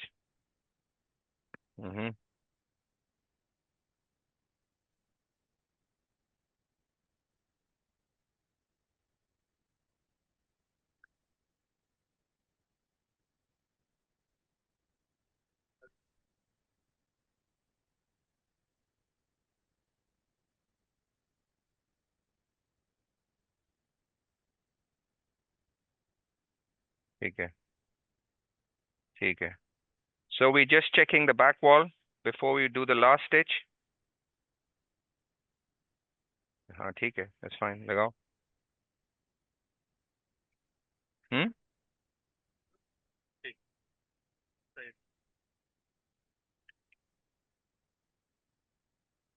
किधर है needle?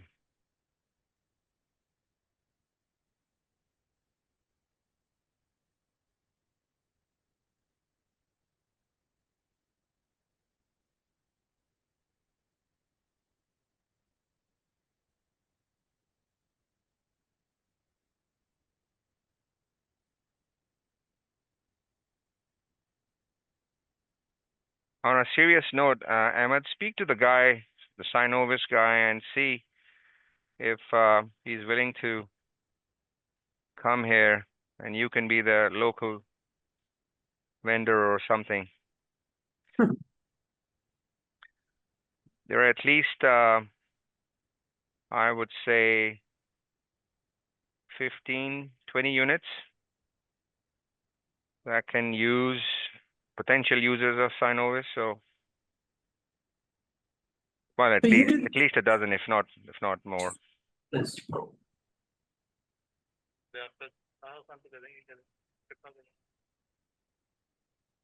Scissors.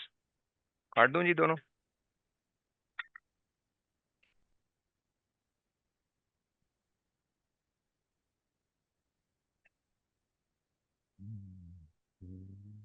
ये पीछे से आ रहा है। That's fine. Yeah, I think खोल के देख लेते हैं कुछ। चलो जी, needle दे दें वापस. So I think we're done with the auntie now. We have to see the flow. There's always a room for another one, but that is something. Now you. Yeah, the back wall. So Dr. Rosa, there's another question. Yeah, From you and Hamza, what would you prefer, the front wall or the back wall first? I do the back wall first. Yeah, I mean, well, that is again, personal preference. नहीं वो मुझसे पूछें. Yeah. So yeah, I mean, whatever is, as long as you don't stitch them together.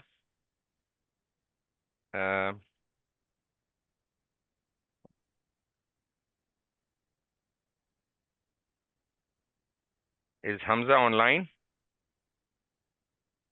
Yeah, Hamza is online, yeah. So how is he? Where is he? He's in Saudi, Oh, he's getting petrodollars, huh? Yeah. I hope he's sending some back home. And he's up now and he's just, throwing questions on me. Tell him to throw some dollars.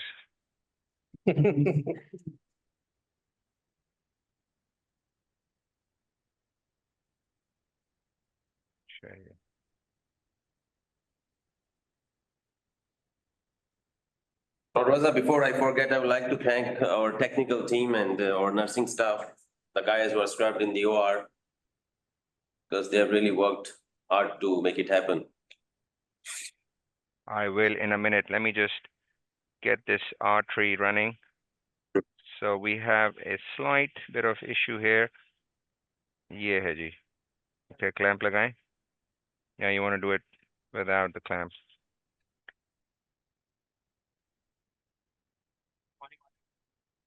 दूसरी भी नीचे भी आ रहा है ना.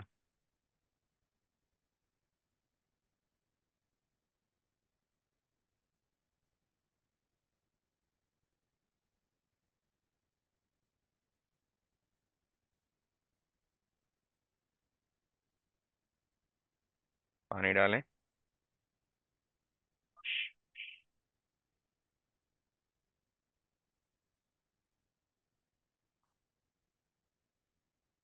ये देखो.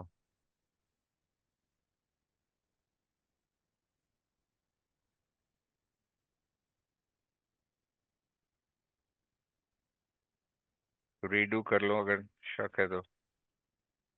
ठीक है. या. मैंने हम्म. पता था तो ये.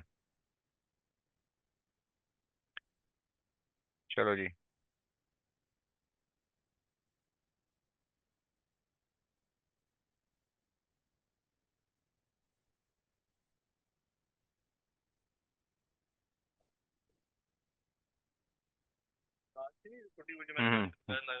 हम्म.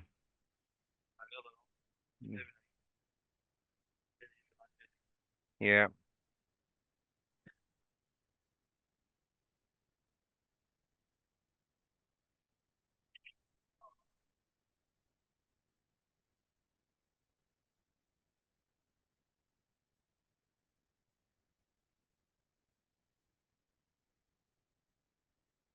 क्या था time?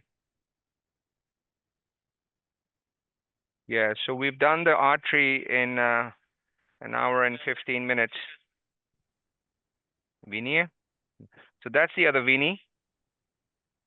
Luckily, we probably have done the right veiny. This one doesn't have, but it has a flow, but obviously, let's check the cephalic. Is there flow from the other VC? Yeah, this is the cephalic, this is the VC. Suction Yeah, nahi yeah, mil yeah. raha. So, nahi. So can you see the veiny? It has a flow, of course, but the where is the veiny? Yeah, that's the veiny. That sorry, cephalic. That's the cephalic. Yeah, That's not the VMI. That's too big. yeah, that's cephalic. इसको थोड़ा section तेज करें. Right, so are we doing end to side now? चलो जी, find the IJV. इसको लगाइएगा. जी. So we're just going to clamp the other veiny so that it doesn't. Okay, come in our way. लगा कि नहीं लगा? एक और लगा दे. ठीक है, लग गया.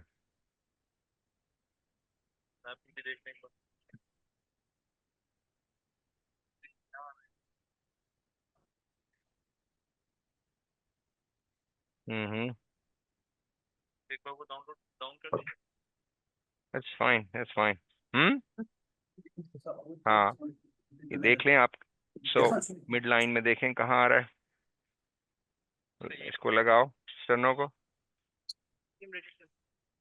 So you know what I do? A tip for the Yeah. empty side. You know where the common facial comes out of, yeah? You know that plane? I tend to do it in that plane because the body seems to find the right place, and that's a nice way it sits. So on the plane, you know where the common facials come out of the IJB? Yeah. I try to do it in line with that because that's how the body likes it. If that makes any sense. Yeah. So that's what I always do. You mean this one? I can't see, but yeah. Ah. Whatever. So Dr. Ahmed is saying that you can use this branch. Yeah, and that So that'll be fine. Do end to side, but what I'm Yeah. saying is that I use that plane, that line. Oh, wrote that Yeah. line. Okay, yeah, that's the thing. Yes. And it's at the junction of interior and lateral. Yes. Exactly. Yeah, ये बन रही थी that's जगह. always the nicest place where it sits in my like experience. लगाएं इसको. ताकि bleeding to band ho. Okay, good. Now let's find, that's the vein here. There's a branch here, I think, which is going to come in our way. So what do you want to do? Can we just change the view? Yeah, let's just.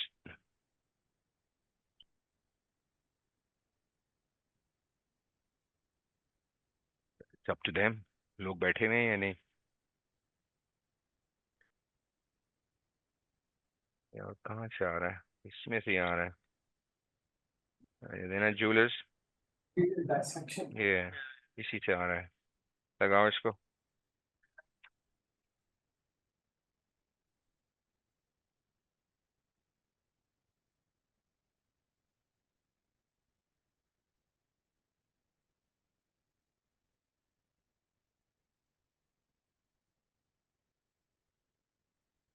ऐसे आ रहा है ये.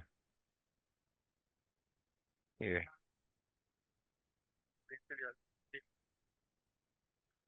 Wash.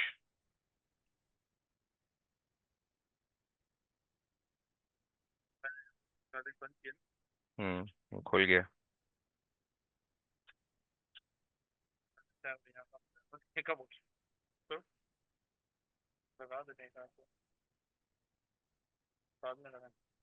लगा दे, आपके तंग करेगा रास्ते में इसको.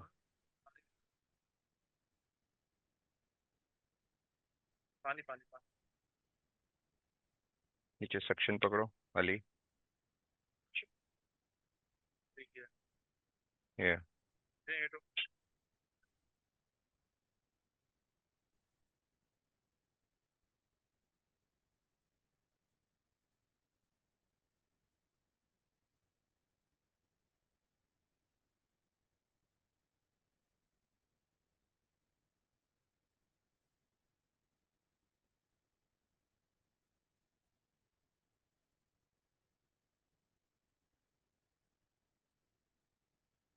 So just do Fine, Q&A?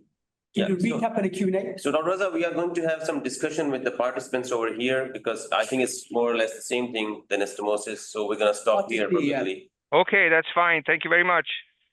Thank you very much. Ali. Yeah, to the audience for being so patient. That's pretty good. But yeah, it's closing, yeah. नजर आ रहा है.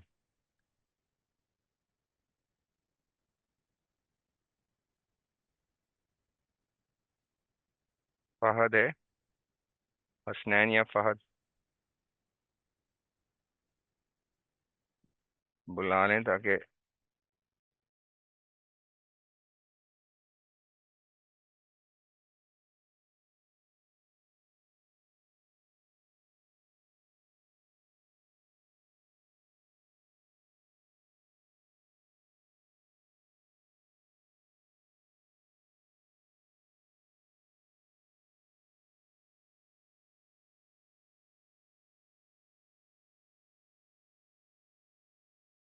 Right? So if you have local methods like local nasolabial flap, okay, or a FAM flap, or a, carapandage flap, or a submental, if you have these local flaps, then you're more confident about your resection because you're not worried about the defect. And that's really important. And that's something that you guys all can learn, right? Because doing all the flaps is basically very straightforward because it's all local flaps. There's no microvascular surgery. It's just simply moving some tissue from one place to another. And it's very easy to learn, okay? And so that's what I would recommend. And obviously, if you want to advance your career and you want to become a head and neck surgeon, and then you want to do micro like Dr. Faisal and Dr. Raza, then that's fine. That's something that you should aspire to if that's what you want, but it's not necessary. Yeah. So the take-home message is the fact that how you stage the cancer, get rid of the cancer, do a neck dissection, and then think of doing some local reconstruction if need be. That patient could have had another 4 different flaps, okay? Including a FAM, including a submental, yeah, and leaving it alone and putting some Surgisal and distitching it, okay? I wouldn't do primary closure because it'll spring up, okay? So all of those things would have been fine and the patient would survive because ultimately what you want to do is give them a chance to live with and stay with their family, okay? And the other bits are all on top. I think that should be the take-home message, okay? All right? Okay, any questions? First of all, the patient had OSM, right? Yes. Count opening was limited to the OSM. Yeah. So Have done like maybe fibrotomy or excision on that to increase the access of everything? Fine, you could, it wasn't that bad. It wasn't that bad, because obviously we could do it, right? But yes, you could do that and stretch it. But what will happen is there'll be a rebound, right? It'll scar and it'll go back to normal. But yes, we could have done that if we needed to. Yeah, but it was fine. We would be just like, we'll just gild him the lily, it was fine. The access was okay. Once he took the teeth out, which I recommended, yes, it was fine. Any other questions? But it's not a regular practice over there as well to do the fibrotomy. No, you just stretch it. You don't have to do it because at the end of the day, you're making another trauma and then there will be more fibrosis. Yeah. But when you do that, you'll automatically happen anyway. It's a little bit will do it. There was access mistakes, but there could be cases where that access a little more lateral, maybe. So if it's a buccal carcinoma with Yeah. really bad trismus, then you're struggling, then you're gonna have to do a lip split.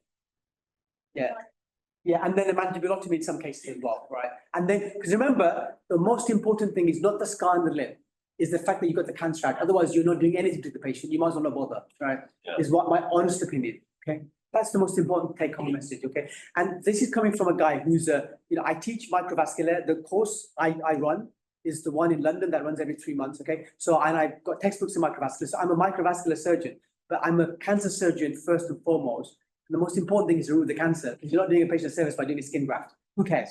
And when you've done all that, then you realize that's not important. The important bit is to treat the cancer and treat it right, okay? Now, just an advert, if you're really interested in oral cancer management and you really want to get into it, there is a diploma that I work with, which is the AO Foundation. It's called the AO Foundation Oral Cancer Diploma. And it's something that you can do online. It's an online diploma for 10 months. Oh, brilliant. Brilliant. So my chapter or my videos will come in February, and it's about surgical management of oral cancer, okay? So I'm sure... It wasn't in the pilot, I think. No, it was in the pilot, no. So this is the final, okay, It yeah. was last year. Yes, it was last year, but we've launched it a couple of months ago. So that's that, and what that will do is, if you realize, it will basically standardizes how you should manage these kind of cases. All right, okay, good. Any other questions? No? Sorry, I couldn't understand. You said you're not using heparin or noxaparin anymore, IV or subcutaneous. So Free what flap. I do is on the table, I will put some heparin through the flap, Okay, yeah, and then flush it through, right, to make sure it's working. Yeah. And then post-op, they just get a loading dose, a standard dose for DVT prevention. I don't give it otherwise.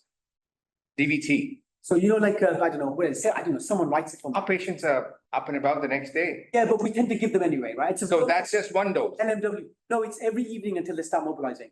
every evening. So Until that they is start what, Mobilizing. 20, 40, 60? Probably, no, what, you mean the dose? Yeah. I don't know the dose. Someone does it for me. It's to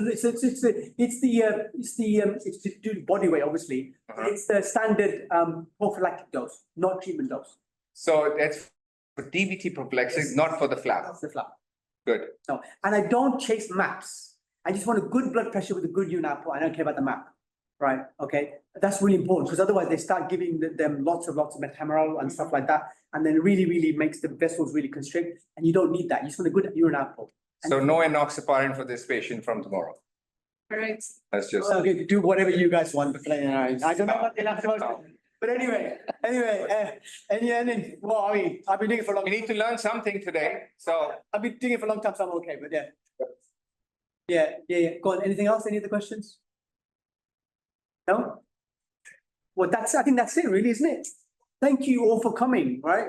Inshallah, I hope you got something. Are you guys all at the symposium tomorrow? Yeah? Okay, good. No other questions? Well, if you have any questions, please come and find us, Dr. Raza or myself or Dr. Faisal.